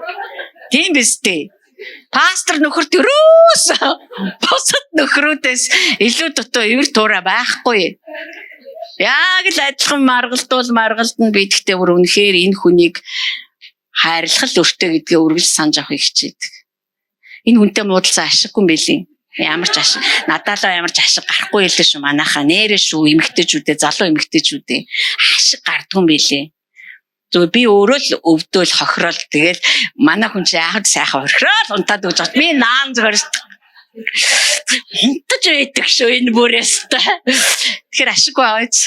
Тэгэхээр би бүр энэс тавч орхирч унтсан байхад бол би бүр даруухан асуудлыг шийдэхгүй бол ерөөсөө басахгүй байгаад байгаа байхгүй юу? Ариун сүнс бидний зүрхэнд хайрыг зүгээр улаан цутгалан цаашгаа зүгээр цутгах болтгой заа юу. Зүгээр Ниагара цаашгаа заа юу. Бид нар Ниагараг ч үзээгүй л дээ. Тэгээ зүгээр л цутгаасаа Ниагарагийн хүрхрээг нэг сони өвөнд бичлэг үзсэн чинь өшөөдөө хэдэн метрт тэр одоо цутгалангийнх нь нөлөө нь одоо очиод байгаа юм бэ. Тэгэхээр бидний зүрхэнд хайр цутгаж байгаа цагт бид нар нөлөөгүй амьдрна гэж ёстой байхгүй. Заавал нөлөө байх ёстой. Тэгэхээр Эфес дэх чуулган бол манай сүм лав биш гэж бити бодоорой. Энэ бол өнөөдөр нүүрлээд байгаа гамшиг. Бид нар Есүс Христийн хэлснээр бие биенийгээ хэрхэн хайрлаж байгааг чинь хүмүүс харахтаа Бурхны хайрыг олж харна шүү дээ. Амархан гэж би хэлээгүй. Гэтэ нэгэн цутгаж байгаа юм бол би өөрөөсөө хамаарах бүхнийгээ хийж сурах ёстой. Саяхан би нэг хүнтэй таарсан. Тэг би ёстой хизээж амсаж байгаагүй тэр ёор бусын амар тайван бүр миний дотор бүр тогтцсон байгааг харсан. Энэ бол уучлалын үр дүн гэж боддог. Би тэр хүнийг уучлсан байна. Тэр хүн ч гэсэн миний эсрэг юм. Үгүй тэр хүн миний эсрэг юм санаа байна надад хамаагүй шүү дээ. Ёо тэр миний судалгааны гол сэдв биш байхгүй юу? Зүгээр л би хараад өөдөөс нь хараад хууч урд нь болохоор яадаг байсан бэ гэхээр зэрэг уулзгараад би яана би тэг юу ярих вэ юу гэж хэлвэл одоо яайтай вэ гэх бүр тарчилчдаг байсан байхгүй юу. Сая тэгсэн чинь л уулзсан чинь ёо тэр хүний байгаа ч надад саадтай биш байхгүй байгаа ч саадтай биш юм ингээ нэх гоё тийм натуралаараа явагдаа л тэгэл тийм биш за худлаа дүр эсгэх ямар ч шаардлагагүй тийм ээ тийм амар тайван би тэгээд ямар гоё юм бэ. Тэгэхээр бид нар бусдыг хайрлахгүй байхад ашиг байхгүй. Тэгвэл хайрлаад уучлаад эхлүүл ашигын тооцохын арга байхгүй. Маш ашигтай. Хамгийн түрүүнд би ашиг хүртэнэ. Та ашиг хүртэнэ. Эм учраас Эфес дэх чуулган бол асуудалд орсон. Энэ бол өнөөдөр дэлхийд даяар байгаа чуулганууд мөн. Дараагийнх нь. Цөмөр эндээс бас зарим зүйлийг харъя. Тиймээс чи хаанаас унснаа санаж гимш. Анх хийж байсан үйлсээ үйлд гэдэг чинь бид нар ямар нэг юм хийж эхлэх тухай одоо гарч ирж байна л да. Бид нар ч одоо жишээлбэл эхнэр нөхөр хоёр одоо муудалцлаа гэхэд чинь одоо хин нэг нь заавал ямар нэг юм хийх хэрэгтэй гэдгийг мэддэг үстэй. Би ямар нэг юм хийн аргадж штэ одоо нөгөөтгөө аргадаад тий найзаа би дахиж би одоо тий муудалцсандаа их харамсаж байна. Тэгэхээр би одоо ингээ эвлэрмээр байна гэдгийг харуулаа ямар нэг юм хийдэг үстэй. Тэгвэл та анх одоо яадаг байсан тий үйлс ямар нэгэн үйлдэл хийх ёстой гэж байна. Хэрв чи гимшихгүй бол би чам руу очоод нөгөө 7 ийм салаа байгаа штэ, нэг суурин дээр бүхлэгдсэн, нэг л тос долуулангаар нь урсдаг. Чиний салааг чинь дахиж ямар ч гэрэл гаргахгүй болгоно гэж англи хэлээр хэлсэн маа. Чи дахиж гэрэлдэхгүй. Гэрлэхэ болно. Би зайлуулна. Гэхдээ чамд сайн юм байгаа. Юу гэвэл миний үзэн яддаг Николаичуудын үлсийг чи ч мөн үзэн яддаг. Чуулгануудад сүнс юу айлддгийг чихтэй нэгэн сонсогдсон. Энэ Эфес чуулганаас Бурхны үгийн дагуу гимшээд засагдсан нэгнүүдэд би баярын ширээн дээр суугаад амийн модны жимсээр хийсэн хоолыг идэхийг зөвшөөрнө гэсэн. Одоо найранд урьж штэ, найрын урилга өгч. Би өгөх болно. Ялагч нэгэнд нь. Тийм одоо юг өгөх болно. Хайрын дараа энэ гимшил, хүн хайртай бол туйлын гимшин. Энэ гимшил хүний харамслаас огт өөр. Хүний харамсал бол хүнийг бүр үхэхэд хүргэдэг. Харин Бурханаас ирэх бэлэг бол гимшил чинь Бурханаас ирэх бэлэг штэ. Хайр бэлэг байсантай яг адилхан. Бурханаас ирэх гимшлийн бэлэг бол бидэнд амийг өгдөг. Тийм учраас өнөөдөр дэлхийд даяар байгаа хаана байгаа нь хамаахгүй. Бид нар энэ чуулгануудад бичсэн захидлуудыг уншаад байвал эдгээр бүгд янз бүрийн газарт байршсан байгаа. Сүнсний ертөнцид шүү. Зүгээр энэ газар зүйн байрлалын хувьд төдий биш. Сүнсний ертөнцид зарим нь бүр диаволын сэнтигээ зассан газар та нар амьдарч байгааг би харж байгаа гэж байна шүү. Бүр амар газар амьдардаг гэсэн үг. Хаана байгаагаас үл хамааран гимшил заавал ирэх ёстой бид нар дээр одоо. Түрүүн Туяа маань их чухал зүйлүүдийг хөндөж ярьсан. Бид нар явсаар байх ёстой. Хөдөлмөрлсөөр байх ёстой. Бид нар түүнтэй алхах ёстой. Түүнтэй алхаж байхад бид нар хайрлахыг бид нар түүнээс өөрөөс нь хүлээж авдаг. Эргүүлээ тэр хайр орж ирж байхад хайрладаг. Тэгээ бид нар Бурхантай хамт алхаж байхад яаж би ер нь өсөж том болж байна уу гэж та өөрөөсөө асууж байгаа бол хэр их гимшимтгий болж байгаагаа бид нар анзаарах хэрэгтэй. Хэр их уучлалттай болж байна та. Хэр их хурдан тавьж өгч байна. Хэр их хурдан байна тэр чинь. Суучаал байгаад байна уу? Би угаасаа ингэ нэг гомдчихар дуруу өрөддөө ш.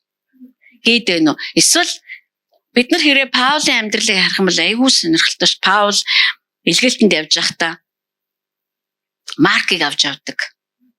Марк бол нөгөө дээд давхарт одоо итгэгч нар цугладаг байсан шүү дээ. Дээд давхрын өрөөнд Иерусалимд 2 давхар байшин байж л дээ. 2 давхар хаус. Есүс Христийн хамгийн сүүл зоог барьдаг. Тэр бол Маркийн гэр байсан гэж үздэг. Ээж нь тэнд Марктай амьдардаг байсан. Барнабын үеэл санаж байна уу? Марктай муудалцдаг, Барнабтай муудалцдаг. Яг л Марк тэднэртэй илгээлтэнд хамт явж байхдаа би ерөөсө буцлаагаа яваад өгдөг. Тэгэнгүүт Паул маш их ууралсан. Яагаад ингэ те эзний ажилд ийм чухал ажилд явж ирсэн ингээд одоо гинтхэн замын дундаас буцаадахтай яад юм бэ. Паул бүр үнэхээр муудалцаа. Барнаб тэр хоёр бүр салж явдаг. Салаа явдаг шүү дээ бүр. Барнаб ч Паулийн хувьд маш эрхэм хүн байхгүй юу? Тэр чинь дөнгөж анх итгэжээд нөгөө элчнэр одоо Петр энтэрлүүч очиж уулзаж чадахгүй яахаа мэдэхгүй юунаас эхлэхийг яахаа мэдэхгүй явж хахад Барнаб түнд нөхрөлийн гараа сунгаж байгаа ш. Хүн болгон тэрнээс айж ирсэн. Паулаас. Паул ч болоогүй байсан. Алуурчин Стефаныг алж байгааг нь харсан байхгүй хүмүүс. Яг тэр үед нөхрөлийн гараа сунгасан тэр нэгэнтэйгээ илгээлтэн дээр явж байхдаа үеэлээс нь болоод муудалцсан байгаа байхгүй юу? Гэхдээ бид нар Паулийн захидлуудыг ингээ уншаад авах юм бол нэлээд одоо 20 гаруй жил үйлчлэснийхээ дараа нэг захидал дээр хэлсэн ба. Марк бол миний сүнсний хүү юм аа. Тэр чин 100-аад яваад байгаагүй юм л да. Станер юу дахичл Марк би бүр зарлаа та нарт. Марктай л үтэй илгээлтэнд яваарай. Ёо ёстой амар шүү цаадах чинь. Тэрнээс болоо Барнабтай муудалцаад одоо өнөөдрийг хүртэл харахгүй бид нар чи хончон шүү дээ гэж бичээг байхгүй. Тэгэхээр чин энэ хүн чин те эзэнтэй алхах бүр дээрээ зүрх нь ямар их зөөлөрж өөрчлөгдөж уучламтгай болж ирснийг бид нар харж байна шүү дээ. Тэгэхээр бид нар ийм л байх хэрэгтэй болчихж байгаа байхгүй. Тэр ёстой гэхээр бас л болохгүй болчиход байгаа. Түүнтэй алхачл байгаа бол, хэр би өсчл байгаа бол, би хэр аргийн юмн дээр унжигнахгүй, хэр аргийн юмн дээр өс хонзон санахгүй, хэр аргийн юмн дээр би тэгж байгаа та нар би бол тэгж итгэж байгаа. Та зүгээр нодлонгийн өдийд 3 сарын 8-нд хэн байснаа санаж. Өнөөдрийн та бол илүү уучлалтай болсон байгаа.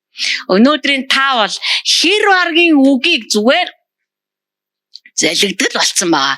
Өнөөдрийн та бол хэр аргийн шалчганж байгаа хүмүүсийг зүгээр өнгөрөөгөл бурхан минь та өрөөгөрөө гэл явж байгаа. Энэ чинь өсөлт чинь аахгүй юу? Тэгээ яаж өсөд байгаа юм? Та өөрийгөө өсөхгүй шүү дээ. Хизээч бидний хүүхдүүд өөрийгөө өсгөж чадахгүй байхгүй юу? Бид нар өсгдөг. Тэгэхээр эцэг минь биднийг өсгөж байгаа байхгүй юу?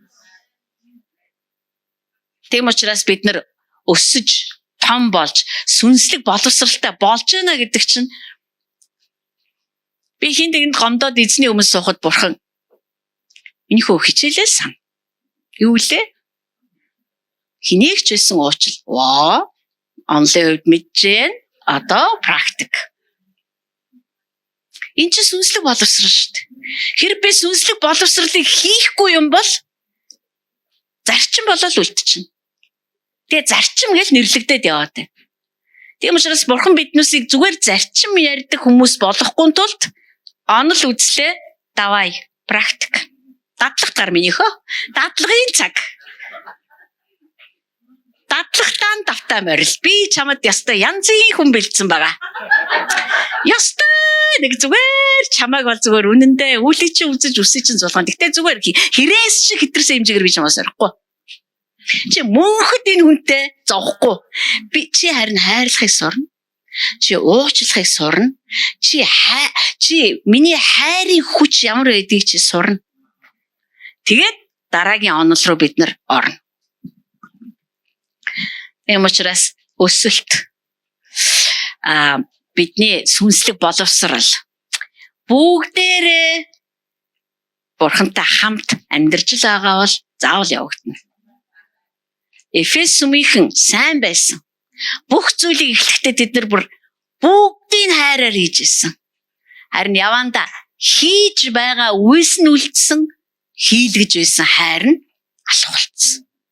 Одоо тэд нар сүлдээ юуны төлөө хийгээд байгаач мэдгүй зү. Бүх юм рефлекс болохтой их амархан байдаг. Амархан байдаг.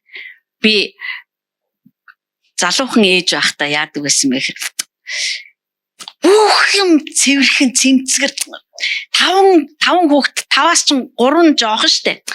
Бүх юм байр суурин дээр цэмцгэр айлт амар хүлээ харчдаг альчуурмалчур.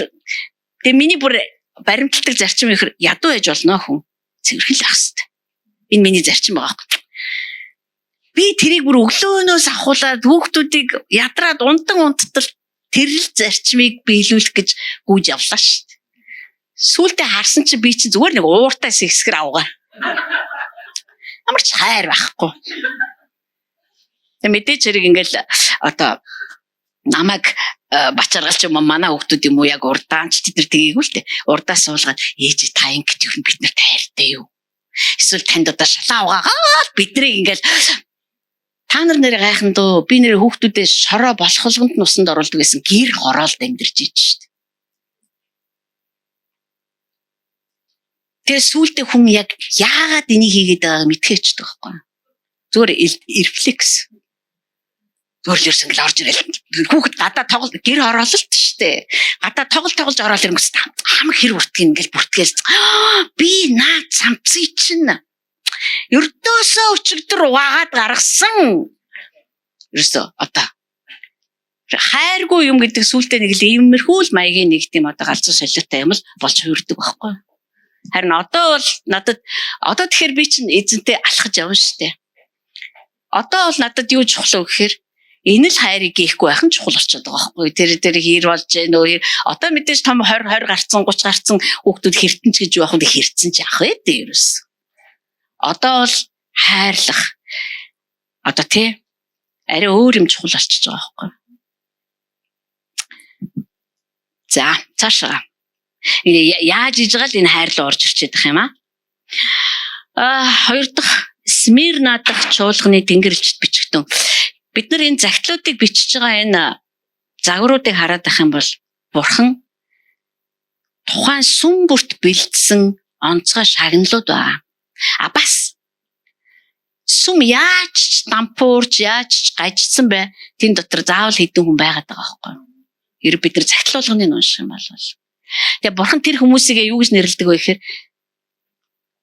давуулан дийлэгч нар, ялагч нар, эзэмшигч нар, эзлэгчд гэж нэрлсэн ба. Яг тэр сүм дотор болоод байгаа зүйл дотор автаагүй хүмүүс байгаа байхгүй юу? Заавал байгаад байгаа байхгүй юу? Сүм болгонд. Тэгээд тийм хүмүүс байгаад байгаа бөгөөд тэр хүмүүстэй өгөх шагнал нь байгаад байгаа. Хүмүүс Бурхан зөвхөн шийтгэлийн Бурхан огтоосоо биш. Би бол Бурхан шийтгэлийн Бурхан гэж бол итгэдэг. Харин Бурхан бол шудраг гэдэгт итгэдэг. Шудрагаас гажуудах юм бол тэнд заавал үр дагавар гарна. Бурхан заавал засна. Смирнад юу гэж хэлсэн бэ гэхээр үхсэн бөгөөд амилсан эхэн ба эцэс үүнийг айлдаж байна. Одоо өөрийгөө танилцуулж байна шүү дээ.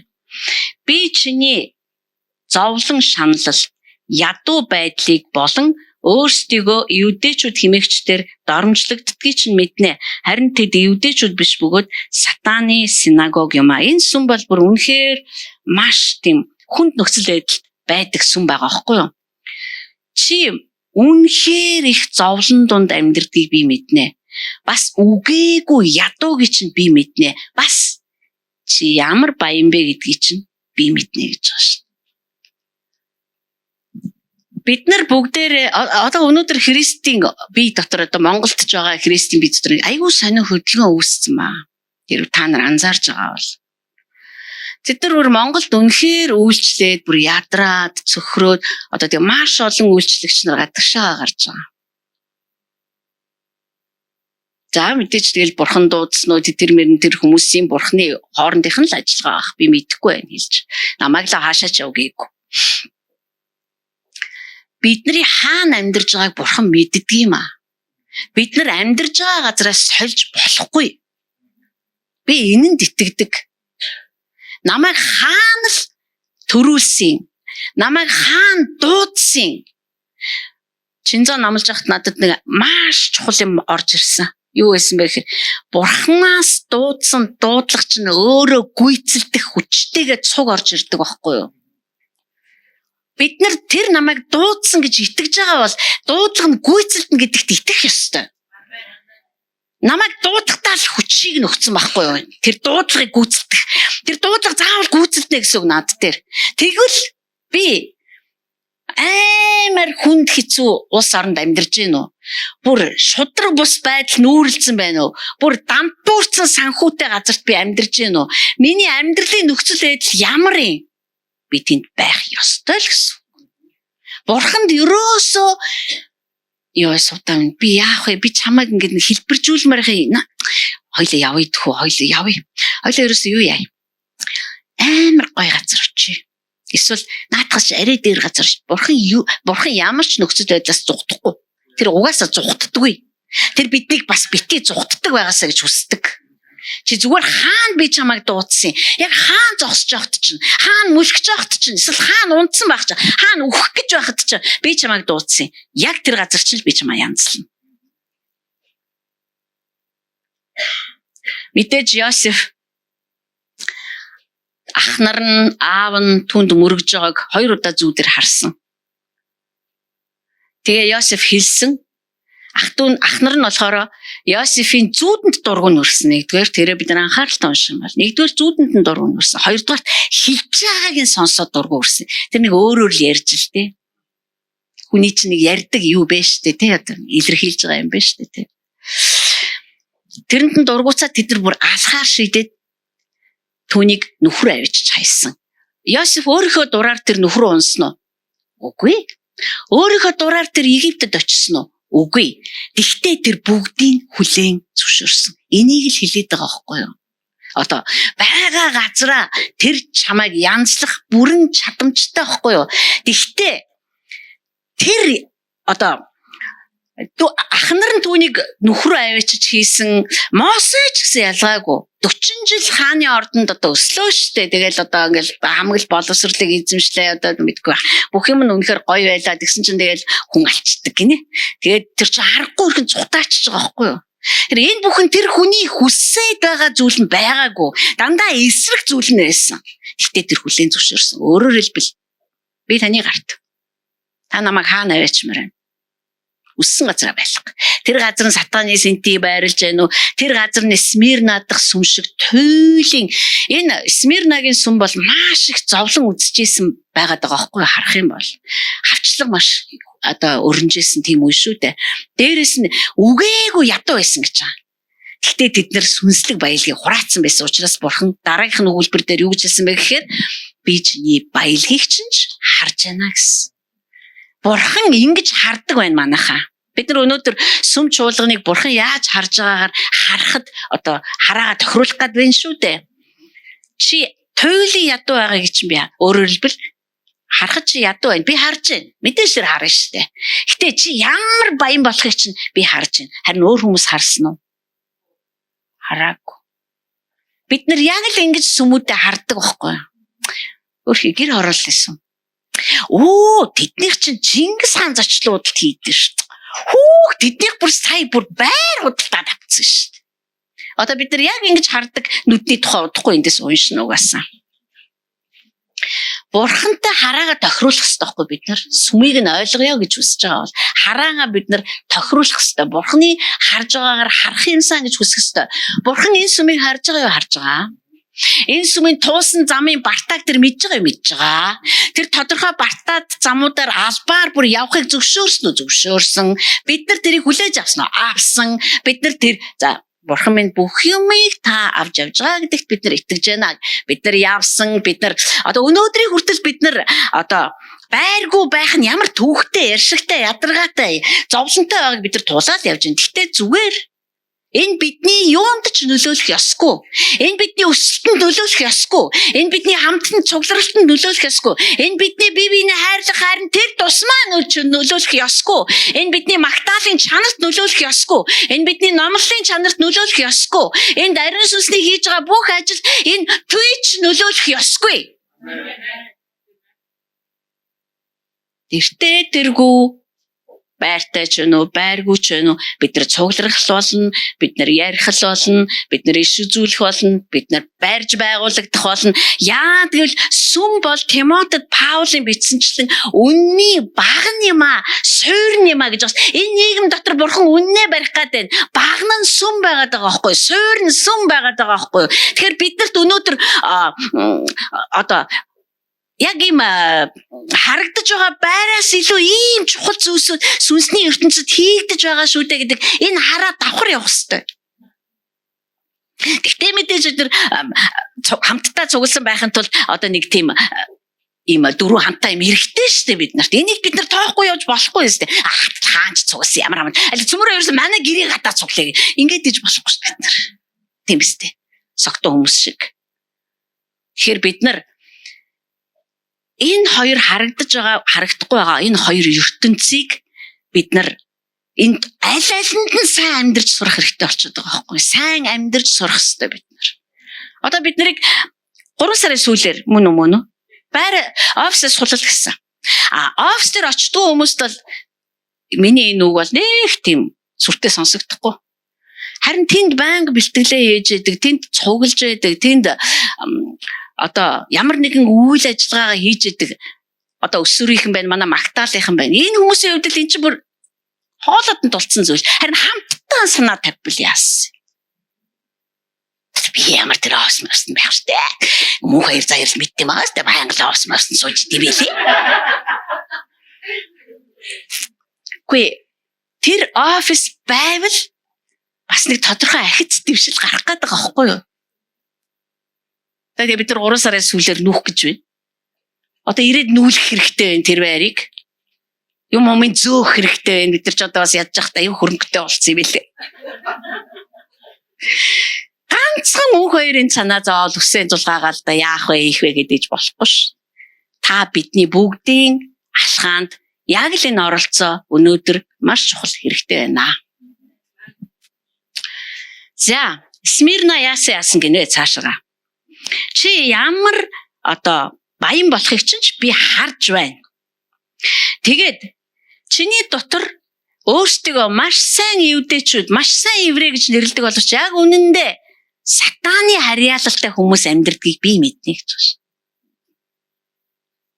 Бид нар ингээд нөгөө сүм гэхээрээ зэрэгэл төгсөрцөн хэдэн сайхан хүмүүс суулраал ерөөсөө зүгээр ингээд зүгээр найр наадан болоод үнсэлдэж өнгөлтэй л ерөөсөө зүгээр. Тийм биш л дээ.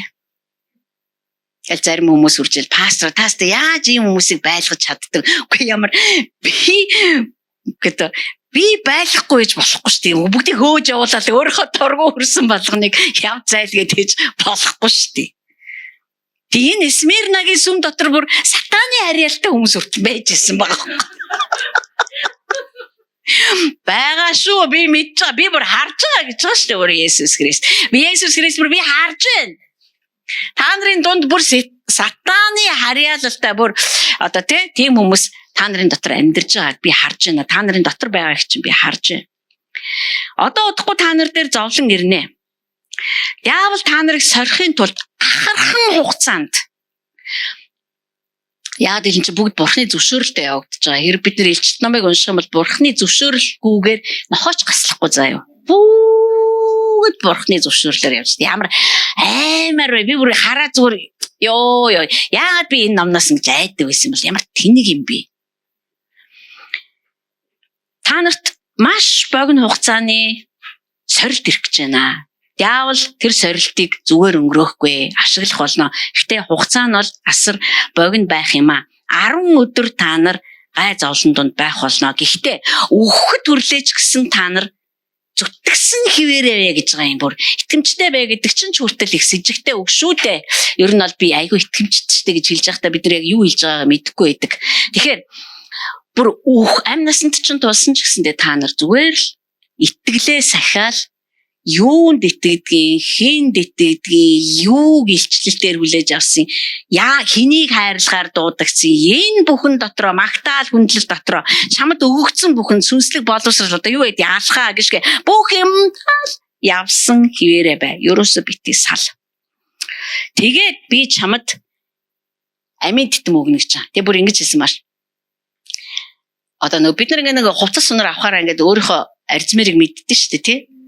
Тэгэл та ямар арзмэрийг авах юм би тийм арзмэр өмсдөлтэй тийм арзмэр байгаа төхөр тэр надаа яг таардаг. Яг л миний арзмэр. Тэгэхээр бурхнаас Смирна зориулж бэлдсэн титэн бол яг арзмэрт нь таарсан титэн байгаа. Яг чамд тохирсон. Би хатгалцсан байгаа. Амийн титэн. Тэгснээрээ чи сатаны үхлээр өхгүй. Өөрөөр хэлбэл хоёр дахь үхлээр чи дахиж өхгүй. Яг биднийг одоо тэр Смирнад байгаа итгэгч нарыг те одоо хэдүүлээ Смирнагийн итгэгч нар бай гэж бодоход маш харгас одоо авчлагын дундуур гарч ил те би бол тэгж л бодож байгаа. Тэгээс яг юу болсныг сайн мэдэхгүй л те. Гэтэл яг л тийм л юм болсон болов гэж те. Эдгэрт бол ухарч нацах зөндөө боломж байгаа. Яг л амар ядуу. Хин дуртан гараа үсрээ гүчихээр одоо ядуу юм чинь болохгүй байгаа юм байлгүй. Гэтэ эдгэр туйлын баян. Тийм учраас тэр баялгаас сахиал үхсэн чамаагүй. Барай ээж хоёр дахь үхлээр чи хоёр дахь үхнэ гэж бол байхгүй гэж байгаа байхгүй. Тэгэхээр энэ бол үнэхээр бас маш сонирхолтой нэг сүм байгаад байгаа. Бид нар Монголд сүм чуулган барьж байгуулах хэцүү мэцүү гэдэг тийм байж магадгүй. Гэтэл Бурхан биднийг энэ газарт хамтдаа цуглахыг хүсдэг. Бид нар цуглахч болно. Бурхан бидэнд юу хэрэгтэйг мэддэг, биднийг юугаар гачигдж байгааг мэддэг. Бас бид нар ямар баян болохыг ч тэр мэддэг. Тэр бидний дотор хийсэн суулгасан бүхнээ сахин хамгаалдаг Бурхан. Бурханд үнэхээр алдарн очих ёстой. Яа гэвэл миний дотор, таны дотор түүний хийсэн баялаг яах вэ тамина? Энийг бид нар яаж үл тоож болох вэ? Тэр ямар их зүйлийг бидний дотор хөрөнгө оруулаа. Тэр бид нар тэрийг зүгээр үнгүй авсан байхгүй. Бид нар нэг ч төгрөг зараагүй. Гэхдээ бид нар түүгээр нь амьдрахын тулд биднэрт мөнгөн төлбөр биш. Бид нар амьдралаа золин байж тэдгээр үгс бидний амьдралд биежих ёстой. Бид нар бүхий л амиа хичээсэн зангаараа солих ёстой. Бид нар бүхий л ашигч байдлаараа солих ёстой. Бид нар бүхий л өөрийнхөө дотор байгаа гаргаж хаях ёстой. Бүхнээрээ бид нар төлбөрөө хийгээд тэр эд баялыг бид нар сахиад аваад явах ёстой цаашаа. Тэр чинь хүссэн хайсан хүн болгонд олдоод байгаагүй. Биднэрт яаж олдсон би мэдэхгүй байна. Тэгтэл биднэрт ямар ч байсан олдсон. Биднэрт Христ баялгаа нээж өгдөг. Тийм учраас бид нар надаа одоо юу байхгүй дээр биш. Надад ямар их юм байгаа вэ гэдэг дээр анхаарах юм бол тэр их байгаа юмаа бид нар үхтлээ хадгалахгүй гэж юу, харамлахгүй гэж юу, тэрэнд бүр өстө нэрэ өчүүхэн хорогдол үүсчихвэ гэхээс бид нар сэргийлж бүр яаж өхөн хатан хамгаалах вэ? Яах вэ? Манайхан би бол баттдаг хотын сүмтэй дотор амьдраад бидэнтэй хамт алхаж байгаа хэний минь ч амьдрал муудаагүй. Бид нар үргэлж амьдралын нөхцөл байдал маань сайжирсаар байгаа. Гэхдээ үүнээс ч илүүгээр бидний дотоод ертөнц, бидний дотоод өсөлт, бидний дотоод боловсрал үнэхээр тасарч байгаа. Үнэхээр гайхалтай. Би энэ бол нэрээ гайхалтай нэгүсэл муу юм. Энэ бол үнэхээр бурханд талархаад башгүй. Харин үүний хариуд. Гэхдээ бурхан хариу нэхээгүй шүү. Чамд амар их мэдсэн баа шүү. Хариугаа авах шүү гээгүй. Тэр ихийн хариуцуулсан юм чинь их л том зүйлд бид нар бэлтгэднэ л гэсэн үг. Энэ бол гарцаагүй шүү. Хичнээн их зүйл бидэнд өгөгдөж байна. Төдий хэмжээгээр бид нар хариуцлагатай болно. Тийм учраас бидний яриа эрх жилүүдэд илүү нухацтай болно. Чи яагаад ингэхгүй байгаа юм бэ? Ах минь, эгч минь, дүү минь. Чи яагаад ингэхгүй байгаа?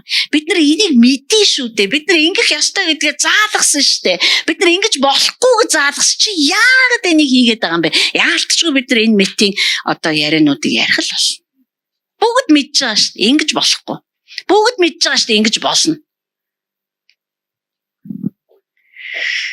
Тэгэхээр Смирнагийн сүм бол зүгээр нэг амар өрөвдөлтөй ядуу зовсон шансан сүм байгаагүй маа. Хадгалж хамгаалж үхтлээ тэмцэх тийм их баялагийг хариуцаж авсан сүм байсан баахгүй.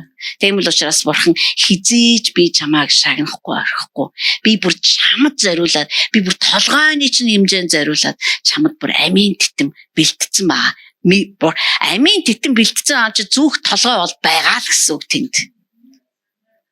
Дахиад найдвар. Эфес сүмд ч найдвар. Амийн модны жимснээс ургацын баяр хийнэ. Би чамд урилгыг өгчлөө гэдэг чинь урилгыг аваад ирэх нэгэн байгаа л гэсэн үг Эфес дотор. Смирнад ч гэсэн тэр амийн титмийг зүүх нэгэн байгаа л гэсэн үг байхгүй юу? Цөмөрө дараагийн бүтэн сайдэр үргэлжлүүлээ тэх үү? Хайр таваа танд талархаж байна. Та үнэхээр ярьж байгаагийн амыг сонсож байгаагийн чихийг тослоно. Гэхдээ тосолсон ч гэж би итгэж байгаа. Тэгээ үнэхээр таны тослогоо энэ газарт бүрэн утгаараа ажиллах болтугай. Тантай хамт алхахад хэрэгтэй бүхнээр та биднийг хангаж, таны чуулганыг, таны үхтэл хайрлсан чуулганыг тань шиг харахад минь та бидний харааг янзалж өгөөрэй, засаж өгөөрэй, зүв болгоорой, тодорхой болгоорой, тод харуулаарай аваа. Бидний зүрхэнд та цутгах ёстой бүхнийг цутгана. Бид нар хүлээж авахд бэлэн байна.